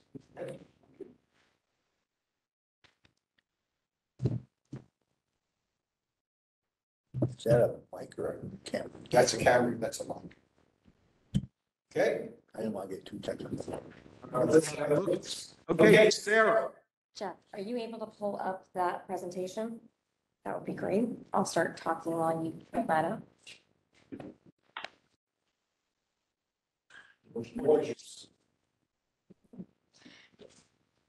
I'll start talking a little bit while Jeff is pulling that up. The nomination that I'm here to talk about is at the intersection of West Ox Road and Southfield Drive. It's on the east side of West Ox Road. And those of you familiar with the site, was the central parcel is zoned C8 and was previously a nursery. It has been vacant for some time. And what led to us filing this nomination is that the site is zoned C8. And it's also planned for commercial use, which, given the surrounding development along West Ox Road, does not seem like it makes sense. So my client actually, concurrent with the SSPA process happening, acquired the C8 parcel as well as a number of other vacant parcels that surround it. And Jeff is able to pull it up on the screen. So as you can see, we are adjacent to an existing single-family community, the Southfield community. And that central parcel there that is almost entirely parking area was previously occupied by a plant nursery. We are thinking about something that would be in keeping with the Southfield Community Association. We've looked at this, and I think there is a by right development option, both in terms of commercial use on that central parcel and in terms of the existing R1 and R1C zoning. I think that this would be possible and something my client would be interested in pursuing, but in our looking at this, it doesn't necessarily make sense. What we have filed a nomination to do was remove the commercial recommendation and then also look at the possibility of developing the additional vacant parcels. And what we had filed the nomination to do was to allow up to 2 dwelling units an acre. But in hearing some of the feedback from the Southfield Community Association, as well as looking at some of the site constraints, what we really would want to do is think about this in terms of unifying what is currently a mix of zoning. There is C8, there is R1, and then there's also R1C. Jeff, you can go to the next slide, that's fine. What you can see on this slide is this would be 8 single-family houses. And then what we were trying to highlight on this is some benefits of this proposal, which would be we were looking at the potential to connect to the existing community in terms of pedestrian connections. You can see we've tried to highlight some of that, how that could work. There will also be the opportunity to preserve the area that's at the corner of Southfield Drive and West Ox, which, as we understand, is environmentally sensitive. I know some community members expressed concern with what we were showing. This is a graphic representation, but the intent really is to make sure that we are preserving that environmentally sensitive area in perpetuity. To the extent that we could accommodate some sort of mulch path or a walkway, we would, but this is very early and we would be working to figure out what could happen on that property. As I mentioned on the screen, we are showing 8 single-family houses, and I think in listening to the feedback that we have heard to date, we would be looking at something more on the order of 7. This is similar to the last nomination, a concept, and we would want to work with the community to find a solution that is compatible with that existing community, but also puts these parcels to a better land use than exists today. So I'm happy to answer questions. We are very early, but I think really we are hoping to try and unify these different parcels and these different zoning designations into something that is in keeping with the surrounding development pattern. Well, as I recall, the real issue. Concerned about one. Yes, yes. So, yes, that's the. And Certainly interested in learning. How develop plans to address that. And we heard that loud and clear. Of course, there are no stormwater controls that exist on those sites today. So we would be meeting or exceeding hopefully the current requirements. And I heard the testimony, so I know that we have a lot of work to do if this moves forward. How many of the adjacent neighbors have you spoken with, had a meeting with, attended?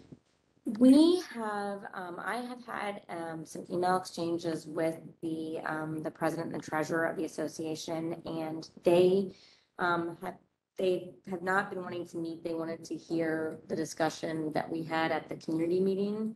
And they were wanting to just understand kind of next steps in the process. So they have provided feedback that we are looking at and taking into account, but given how early we are in the process, we have not done anything beyond these concepts that we provided to the county to submit the nomination. So we anticipate we would have to be working very collaboratively with them throughout that process, and we certainly would do so if this were to move past the screening process. Well, the thing I'm thinking, Sarah, is that C8, you can put anything, you can put a used car lot in there by right. Yeah. And I would think those adjacent homeowners would rather have 8 more homes than a used car lot. This feedback has been mixed. I think there is some sense that maybe there is something that they could support there in the CA designation, but I don't think that was a universal thought. So again, to your point, I have a feeling that the majority of folks in that community would prefer that the C8 go away. I don't think it makes a lot of sense in that location, but we still have a lot of conversation I think that needs to happen. So how many homes are in the association? Off the top of my head, I don't remember. I want to say it's not a huge community. I see like 800. There's 8 houses on that street, and I want to say my memory is somewhere between 20 to 40, and I know that's a big range, but I just cannot remember. It's not 200 homes, but it's more than 8. So I also recall that in age and size. there is, and that is something that we have thought about and looked at, is that I think in some ways, a larger number of homes might be more in keeping with the sizes of those homes, as opposed to a by right option, which would probably be maximizing the sizes of those homes. And I think they would be differently sized in that existing community. I mean, those are smaller homes, it is an older community. Yeah, and I just happened to drive by there yesterday. Yeah. And I looked at that. But the ones that at the end of the street are much larger. Oh, yeah, the ones to Yeah. to the right on the right. Yes. The ones in the back, I thought they were like in the 40s and 50s at best. Yeah. And I thought that the land that you're looking at in the front is higher. It is. Much higher. It is. Than the land in the back. That's So right. therefore, there has to be some accommodations made. Either the land gets sculpted down to match the level of the land behind it, or you have to put in some very serious water runoff considerations, because otherwise we could end up in a situation, all around the community. And they were suggesting spring. That's right. That's what, I mean, that is we understand that that is an environmentally sensitive resource protection area that we would be preserving and protecting and potentially That's the whole rehabilitating. land. Land on the left. That is absolutely true. And that is something that we would have to figure out how we address and how just bring everything. I don't know if we can do a park because it does depend on how much of that is actual wetlands and also how sensitive it is. And, this is early. I mean, so again, we are very aware that that is something that we would have to figure out how to address to everyone's satisfaction. And you were exactly right. The grade difference is something that we'd have to look at and would play into our engineering and our final design. And there's challenges. Yes. It actually is part of one of the parcels. It actually is part of one of the actual parcels, but our thought was that we would have a sidewalk that folks from the existing community could then get all the way to West Ox, which does have a paved trail on it. There's no sidewalks in the urban part of that. Correct. So far right. Yeah, but not in that part. You have here a path that you were planning to have, right? That's right. And this is one idea. We might do something totally different after conversation. And this is one thought for something that might be a benefit to folks in that community. But what I noticed is the path they cross. So this street and the path, you need to have a little T here, don't you? We would not likely connect those streets, but we would certainly look at that. I mean, it depends. Not connect the streets. The Connect the paths. sidewalk. Your sidewalk goes here, but it doesn't touch the pavement. That's right. But we can do that. What we were doing is following kind of some property lines. I understand, but Yeah. my point would be to have 6 feet of grass connect to not a sidewalk is oversight in my mind. Understood. Thank you, Joe. Are the houses on the street behind there, Sarah, are they on, well and septic or are they sewer? My recollection from the testimony was that many of them are on well and septic. It's a problem. Yeah. Especially with the runoff. Yeah. Would these houses be on the bottom septic? No, we would connect to public system. But again, more issues for us to contend with, no question. I can see you'll be getting a lot of money out of this. We'll see.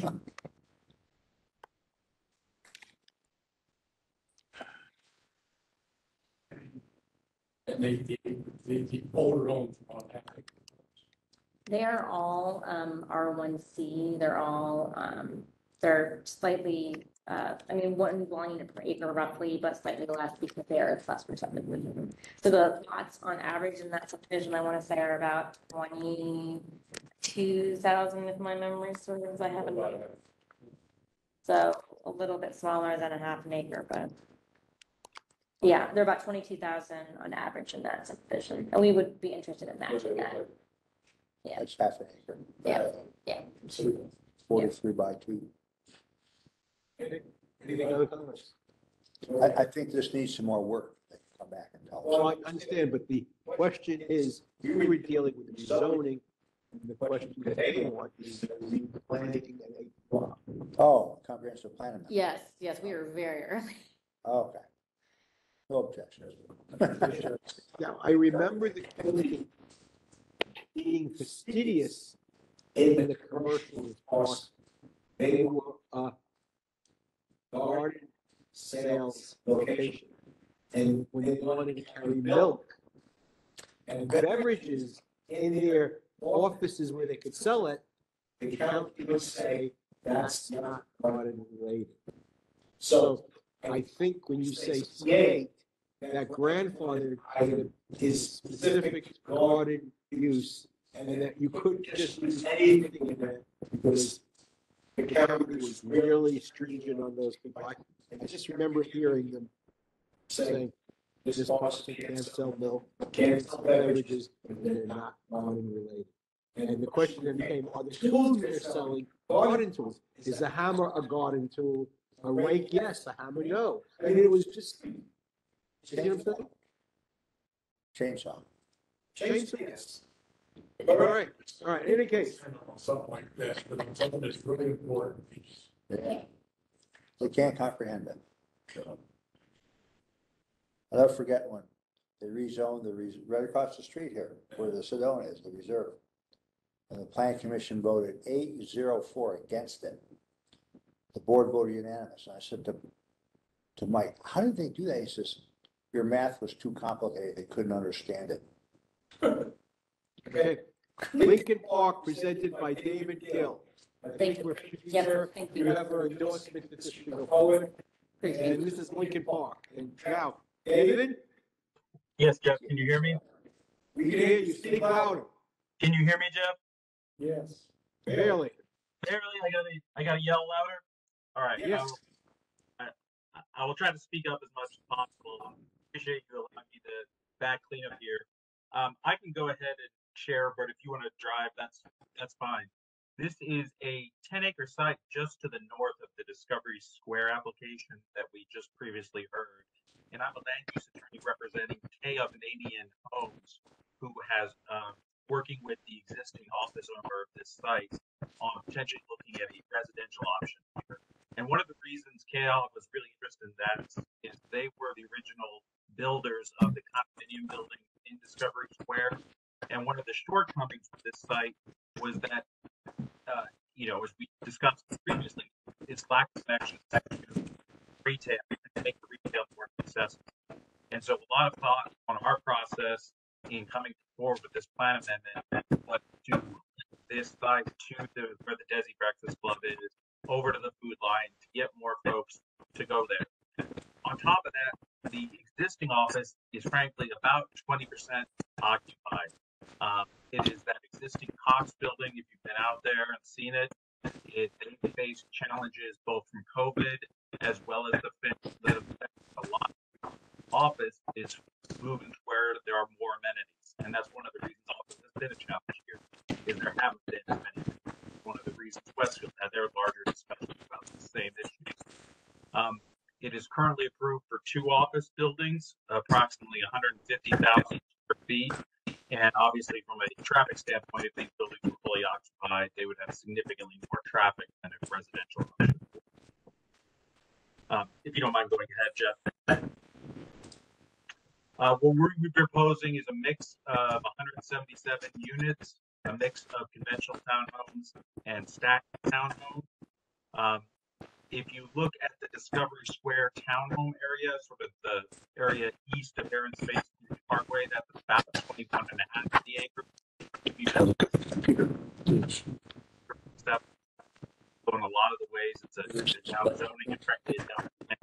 Oh, okay. Current comprehensive plan, our site has 0.5 to 1.0 documentation. The current office right option is lower than that. It's roughly a 0.3 as a current. Here's the particular layout we're showing with the key central park and open space. We've oriented our visitor parking towards the existing office so that it's not up against the Discovery Square community. We are open to making connections to the Discovery Square community, whether it's pedestrian, vehicular, whatever discussion we want to have as part of that process. And I will say we are very eager to move forward. We anticipate filing our concurrent rezoning by the end of this month so that it's queued up and ready to go if and when the plan amendments will work as well. So we can answer all of the questions and concerns through the process. If you don't mind jumping to the next slide. This shows it in context, and I think this begins to sort of see how it fits in.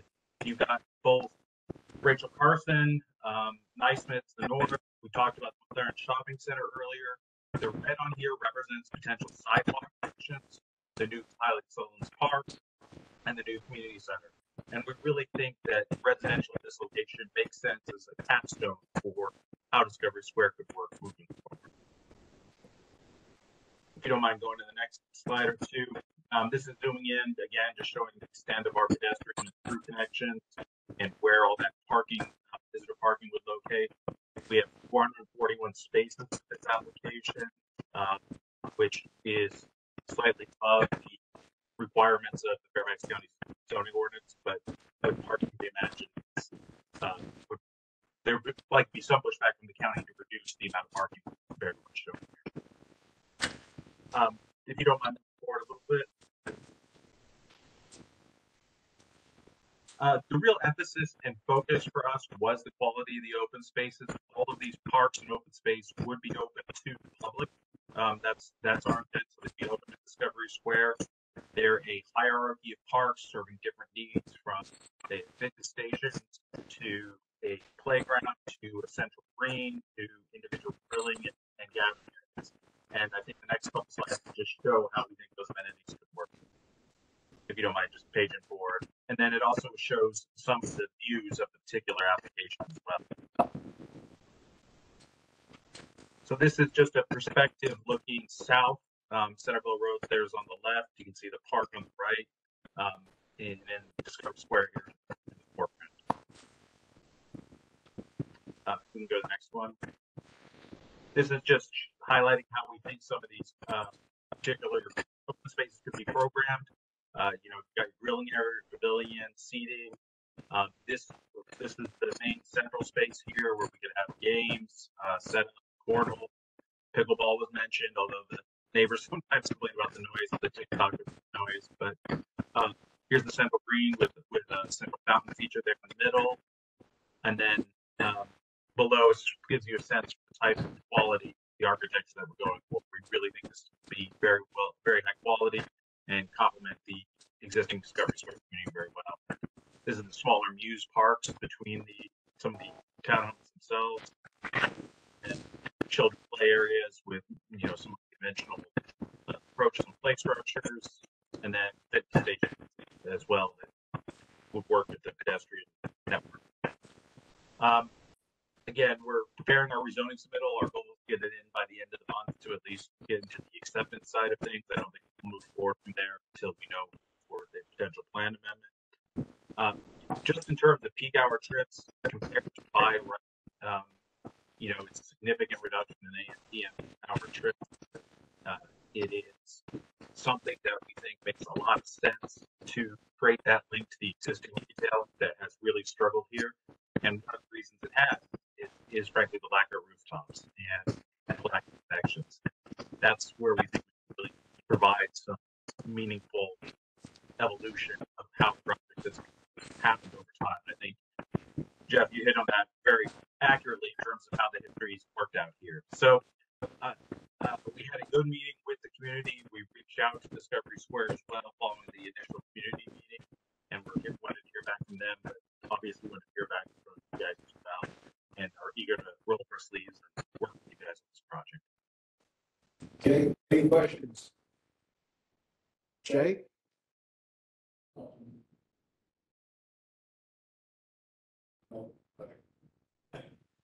You can see obviously that they're taking advantage of every possible space that they have. With buildings that have started out getting smaller to get closer to the road. You see, if you back up a couple of slides, where they show the buildings in place. I mean, it's going to be here. They're probably right up against the road, back here. And back up another couple of pictures.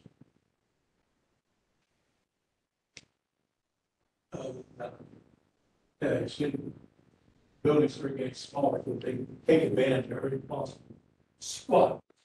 You would think that this could be out here with road is trying to get away from some of the traffic.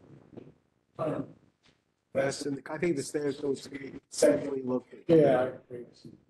So that amenity might be useful to have minor courts on either side and give more green space than they are now. That lower corner, that building right next to each small one can be eliminated. That one there and that one there to give more space. But that's Jim? No, it's just there's a good buffer on the right on Centerville Road. On EDS, which doesn't get a lot of traffic compared to Centerville Road, there's less buffer. Of course, there's more buffer to the south. Yeah. It's not needed. Right. Yeah. But that's not their buffer, it's Discovery Square's, because Discovery Square had commercial to the north, which no longer has. Yeah. I mean, they can walk to the shopping center. John? That looks good. Yeah, I have no objection. Exactly. he mentioned parking remat. And, you know, I could see where this could be a real disaster if they don't have sufficient parking. Well, There's no other street. is there, hey, sir, is this, I mean, I'm not sure, are these, garage townhouses? Correct. It's a mix of garage townhomes and 2/2s or stacked townhomes. So so it's two cars per unit. For the stacked, correct. But with the visitor and parking, we meet 2.3 per unit for the stacked and 2.7 for the townhomes per unit, plus a little more in terms of visitor parking beyond that. So it's like 448 spaces. And I was trying to recall, and you mentioned if I couldn't make you out, what were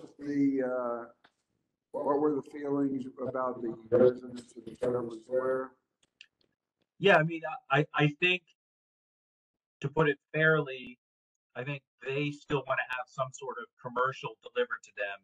And from their perspective, they're used to having just 2 unused office buildings next door to them. And so any change from that, they express some desire to see some commercial.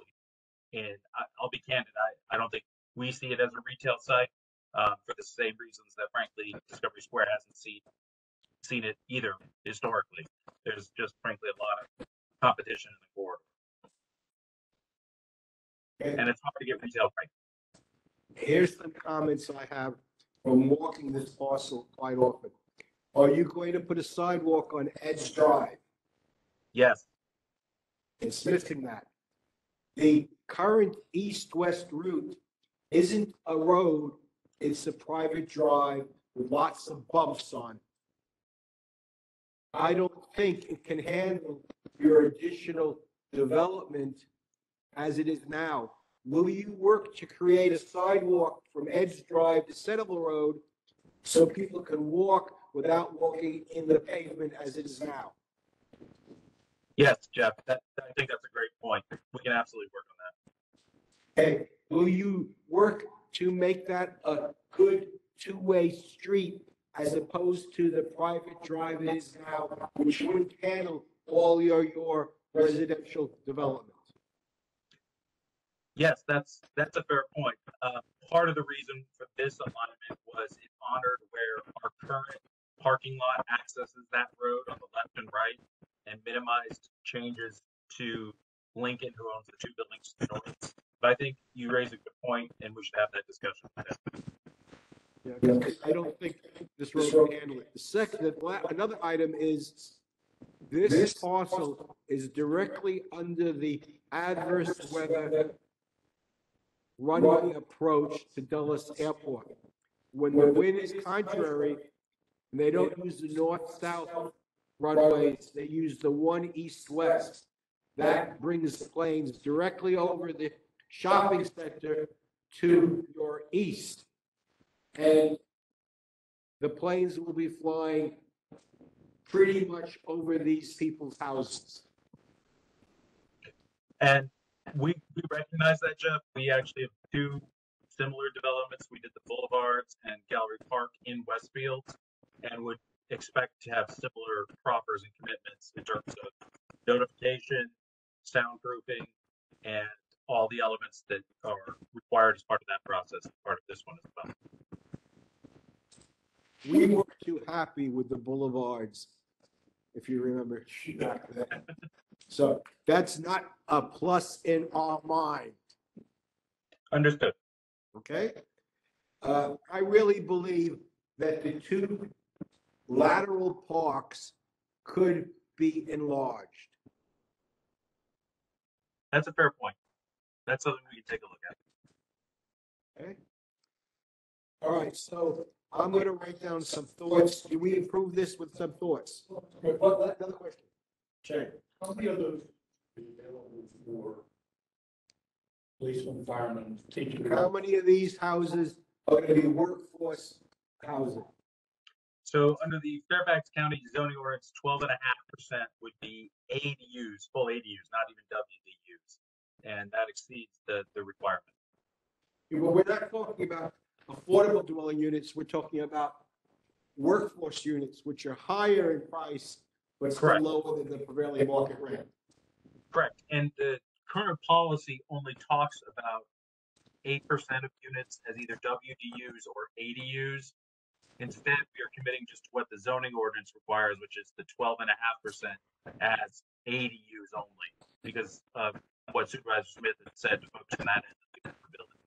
Now, if you guys, we could potentially add a few more WDUs in certain situations, I think, to make them more roof. In terms of like a 16-footer type unit, I think it's something we could do as part of the rezoning process. I think we're going to ask that.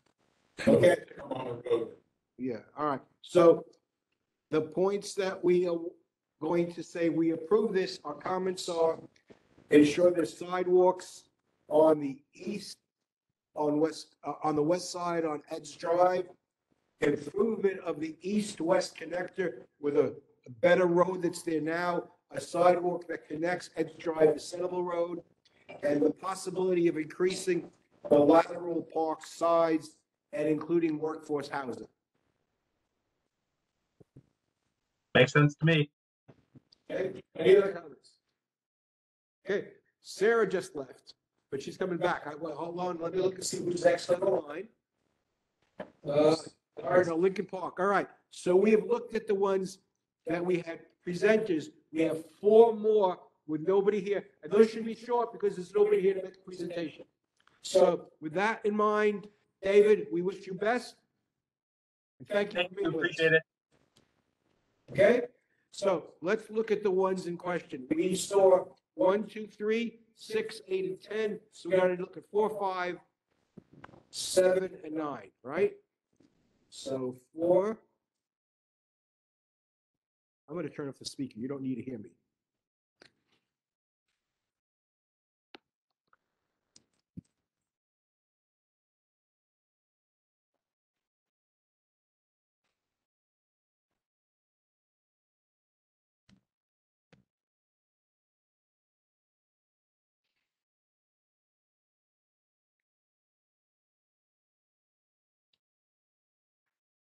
Those are daughters.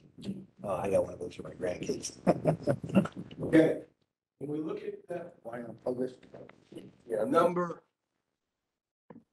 4, this is Willard Road. I'm still talking. And this is a parcel here, just north of Willard at the 5 corners. And they want to put, was it a gas station or was it? Oh, hold on, let's look and see. Oh, there we go.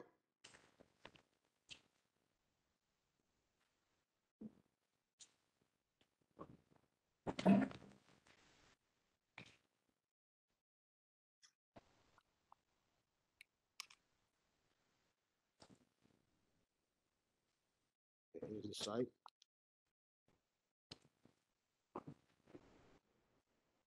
Looks like they turned off the Wi-Fi for tonight. Yeah, I was having problems. Okay, so I'm just gonna look at the one that's on my computer rather than this one. So, one second. See you. Carol, see you. Thank you. All right. Here's some. Okay, so today, we're looking at files. No, this is not mine. It is the one that has to be downloaded.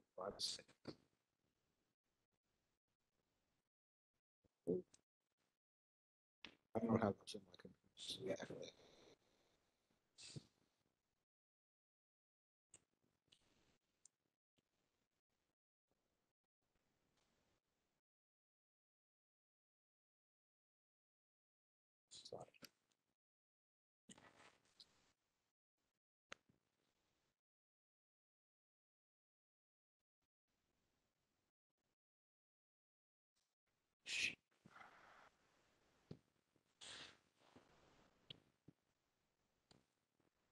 You sure Sarah's coming back?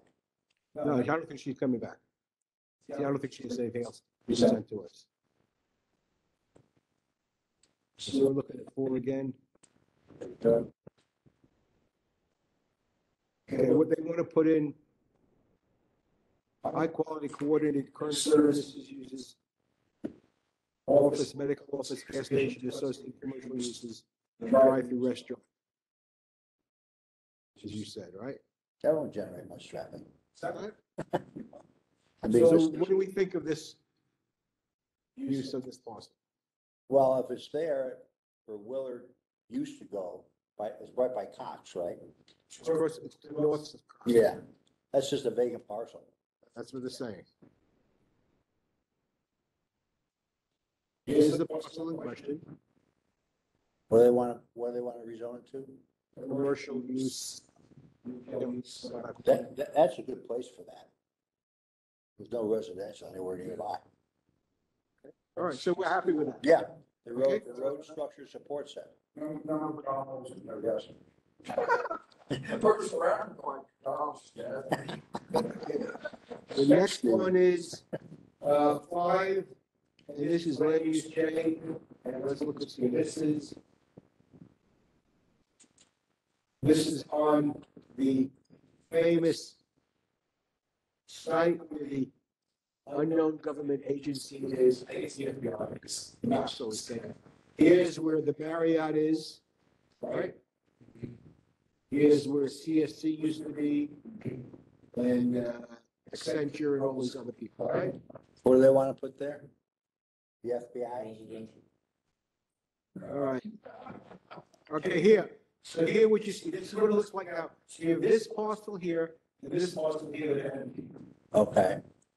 And parking deck, PC8, PC5, you've got a PC1, PC2. Oh, that's fine.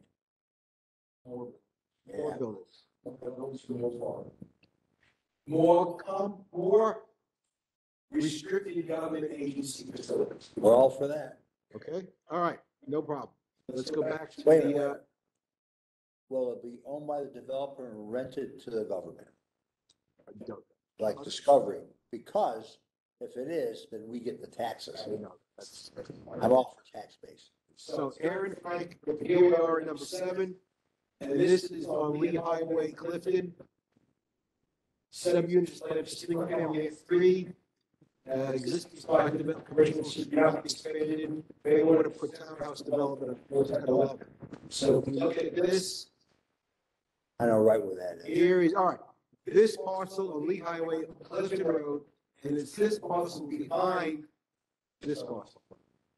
I am totally. This,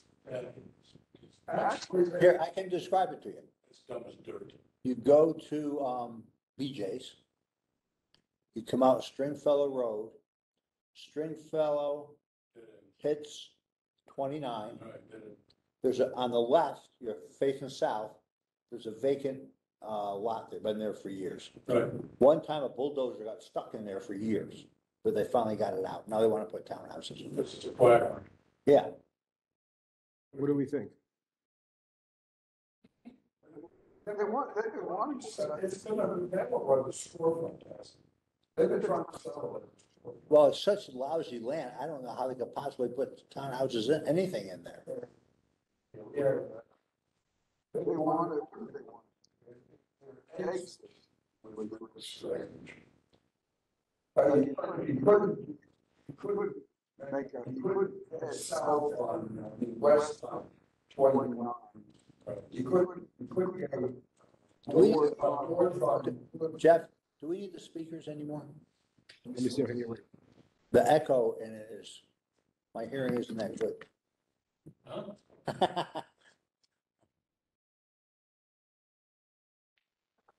It was so bad, I went for my annual VA checkup in December. She ordered me to go to the hearing clinic in 2 weeks to have test my hearing.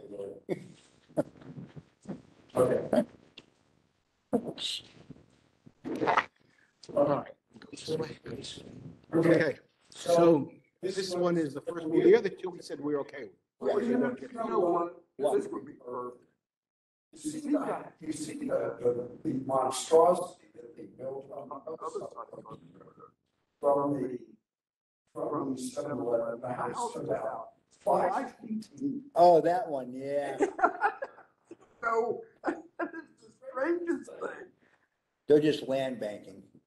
Yeah, it's the strangest thing. Yeah.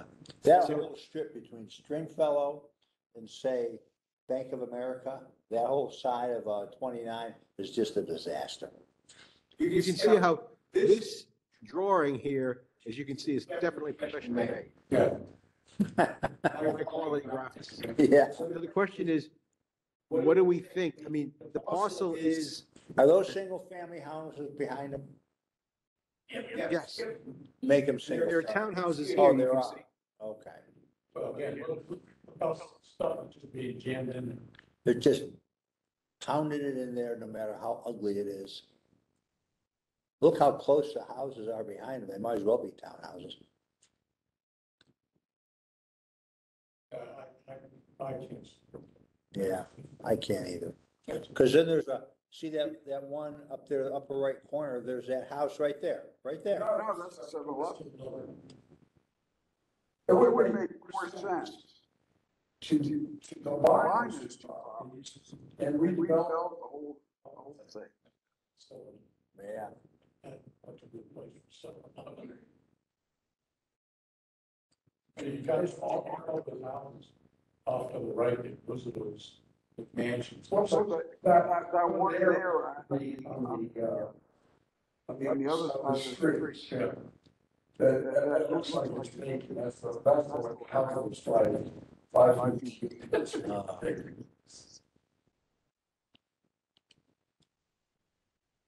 I don't know if it's, So we're just gonna say we don't recommend this.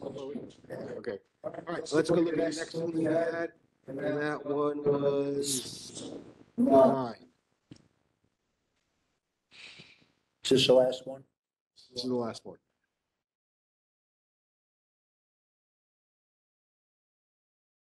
This one is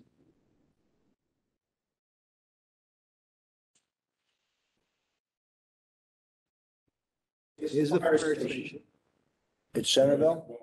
on Route 50. Route 50. Oh, Route 50, okay. Here's Pender Shopping Center. Here's the Harris Theater. Okay, okay.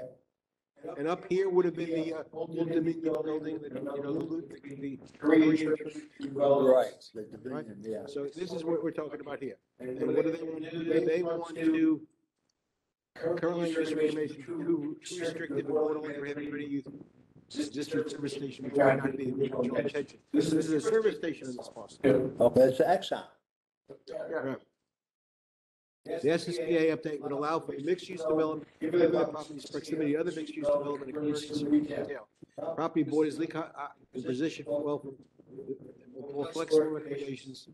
So they want to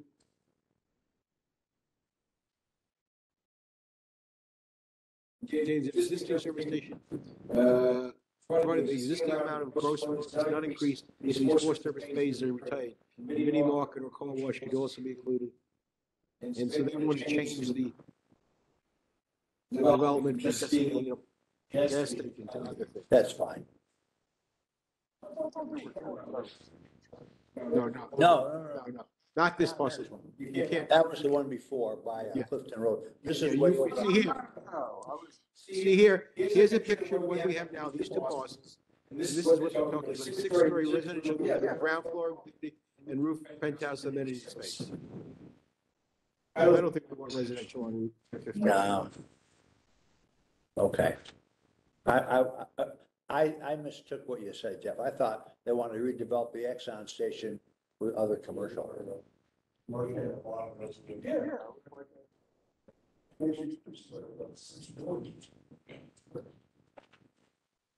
So what do you want to say, that we don't mind it being used as a commercial, we don't think it's appropriate for residential?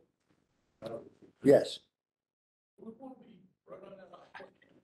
And whenever the fire trucks leave next door, that's right, they'll you're gonna wake up. What's that? There was also the concern of that church. Well, the service, in front of the gas station, in front of the police station, is a big block off the Suburban road on the west side of it. So you can go across to the top. No, you only, well, you had to use the search road. You couldn't get onto 50.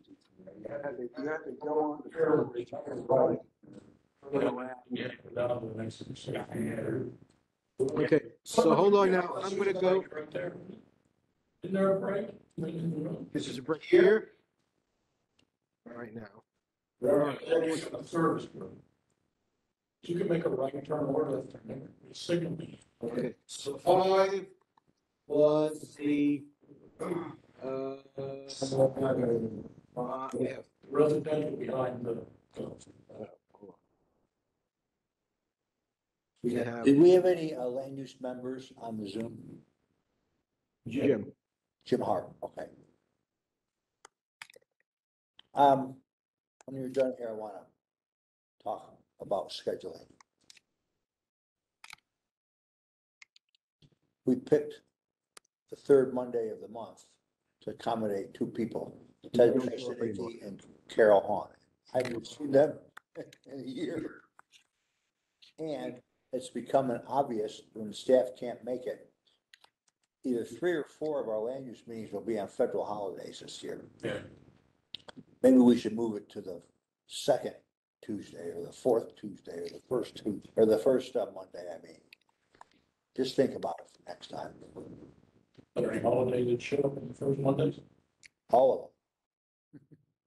The first Monday, Oh, the first Monday. you have July 4th, which is on a Monday. When it's on Saturday, it's Sunday, it'll show up on that Monday. Yeah.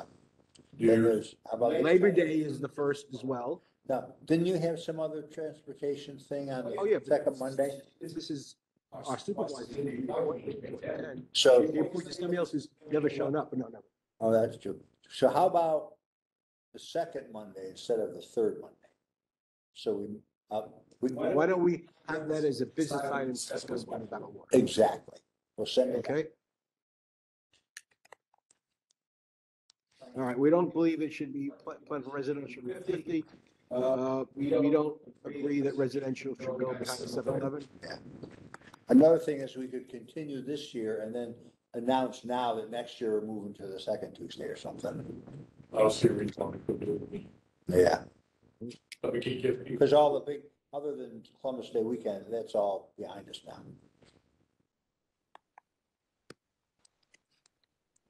Veterans Day was that way one time. Anyway. All right, so let me think I about it. was rushing back from Vienna after having, I watched the grandkids all day, took them home, I'm rushing out, dead stop on 66, 9-car pileup at Centerville and, I-66 and 28 on I-66. Yeah, I sat there for about a half an hour, which is why I was late. So wait a minute, we have no residential behind 7-Eleven, more unnamed government DBA. Don't agree that it should be placed on 50. What was the third one that we were talking about? Wasn't it the one on Lee Highway? The townhouses? Behind the 7-Eleven? Well, I said no residential behind 7-Eleven. Okay. More unnamed government DBA, which is the one on government. There was the one by the NRO. Yeah. Yeah. Willard Road, yeah. Yeah. Yes. Perfect space for it. Perfect on Willard. Commercial retail. What? No, Okay. we don't need any more. They have a hard time competing right up the road. There's a Exxon station, there's a gas station right on Penrose, right? Yeah. And there's Costco that's gonna take. Yeah, so they would, I'm waiting for Sheets and Walmart to start competing. Oh, On Centerville, on McLaurin Road, they're building a Sheets. The Walmart's on, airspace in Zimbabwe. And my son notices that the gas stations, the Shell and Exxon and McLaurin and Centerville are 15, 20 to 30 cents cheaper than where he goes to get gas in Reston. Oh. They're competing with Wawa and Sheets, Costco, but in Reston, nobody cares. Nobody cares. Everybody's has electric vehicles, right? Okay, guys, thank you so much. Remember that on Monday, Wednesday this week, we're having the strategic plan that's coming, which is what the guidance for what we're doing. So we have a strategic plan. I have a technical question. Name the last time they ever paid any attention to the strategic plan. Well, hey, if One Fairfax is part of the strategic plan, they are paying a lot of attention. Okay, now, I spoke to James Walkinshaw today. Oh, yeah, Braddock. yeah. He's, They're in the process of redeveloping completely Fair Oaks Mall. oh, okay. Meaning to say, to make it less of a mall and more of a urban place.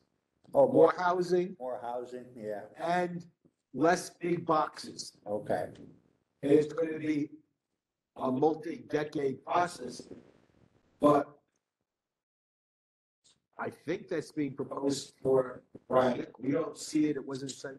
We didn't see it. It wasn't to us. But if you remember, that whole area used to be in Sully. It sure was. That's where the boundary was. Back when we were less populated than we are now. Yeah. Foundry. Well, Sully's been retracting ever since it was formed in 1991. Because as we get more dense, and I think our next expansion will be to the north when in a decade, all the development happens along the Dulles corridor and Hunterville becomes much more populated with a high density along the Dulles Rail. The people to the south who aren't interested and aren't in Vienna will end up in Sully. I can see them making another district, really. The population of Fairfax County has decreased in this decade. Oh, okay. The growth in debt population is equivalent. More people are retiring and moving out than are moving in. That's because of the taxes. Well, they're retiring. And they're moving close to grandkids, they don't need to be here, and they're downsizing as they move out. They're not downsizing in Fairfax, they're downsizing wherever they retire, North Carolina, South Carolina, Florida, Texas, probably. Contend to John's right. They're moving away from here because the taxes are too freaking high. And they don't get any benefit. That may be the case. So that the population maxed out in about 2020, and in 2021 and 2022 has slowly decreased. Now, it may change when they start bringing, I mean, you think about it, the previous administration moved much of the federal infrastructure as much as it could out to the hinterlands. There was a whole section of the Department of Agriculture that was relocated in Kansas City or someplace like that. They lost 2/3 of their staff. They can't hire the staff in Kansas City because they don't have the experience that they had in Washington. And these positions are going vacant. Because nobody wants to move to Kansas City.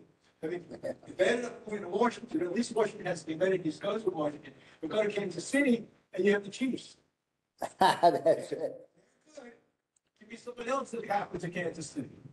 Yeah. Everything's up to date in Kansas City, right? Well, same thing, there's a lot of agencies, Discipline, if you remember when Discipline was down before governor, they didn't have problems with getting people, and moved up to Baltimore. First 5 years of their existence. Yeah. Because they didn't qualify. I bet you anything, the reason they dispersed, the Russians and Chinese have more than enough nuclear weapons to hit every spot they possibly. They have 2,000 available. It's going to be bombed anyway. And we're data center central in the United States, right? That's right. They just drop you. If I move, that'll be the reason. I'm serious. Yeah. Okay, ladies and gentlemen, thank you. We have something tentatively scheduled for March, and that's that, thing I showed you about the, whatever it was called. It's a religious facility. Whereabouts?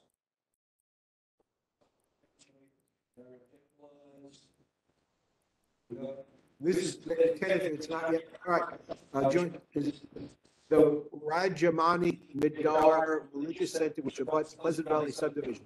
The center is currently in the process of getting a special permit for a property across the street to construct a community center associated with a religious center. Is that Pleasant Valley and Herndon Avenue?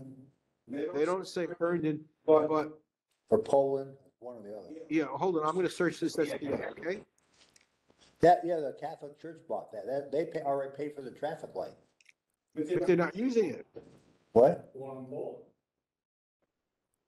There's a traffic light at Pleasant Valley and Herndon Avenue, right by the Buddhist temple. The Catholics paid for it because they own the 5 acres there. They want to build a church and a school. Okay, here you go. Here's the parcel. Here's the Cub Run Road. Here is the Richard, the James Park, right? And so they're talking about this parcel. And it's right, you're right, it is, oh, Herndon Road, was it?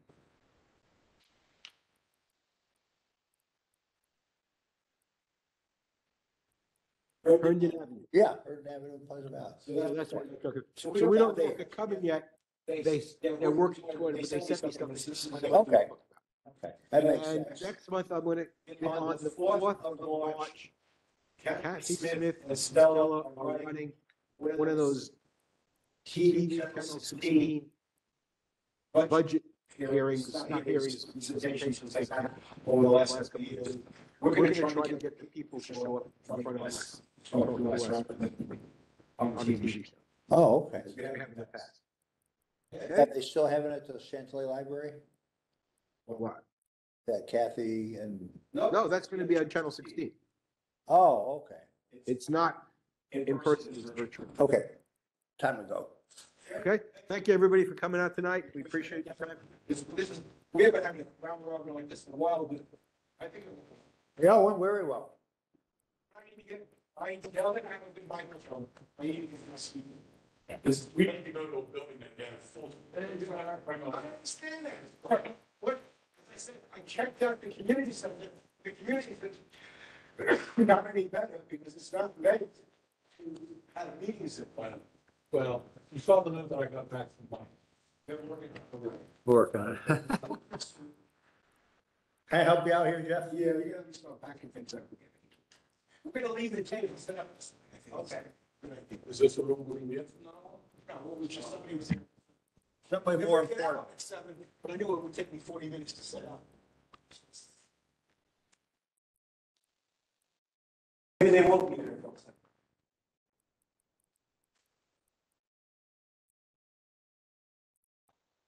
I just wrap the wire around this, Jeff? If you would, turn it upside down. And take that little piece of metal out. Let's do that.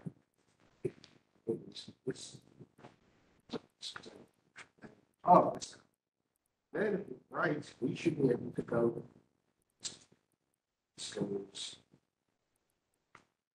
here. This is supposed to be trying. No.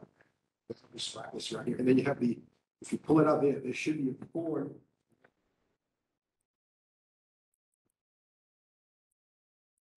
What are those reusable? Oh, I got you. Now, it's funny. You want this taken apart or just stay together? You can unscrew the 2 pieces on the top, just unscrew that thing from the. Jim had said, hey, I got a new projector, really good price, except you know what it does? It projects at a very low lumen, or whatever the measurement of light is. So if you can see, lumens, you could see compared to the one that I have here, you can see the other one.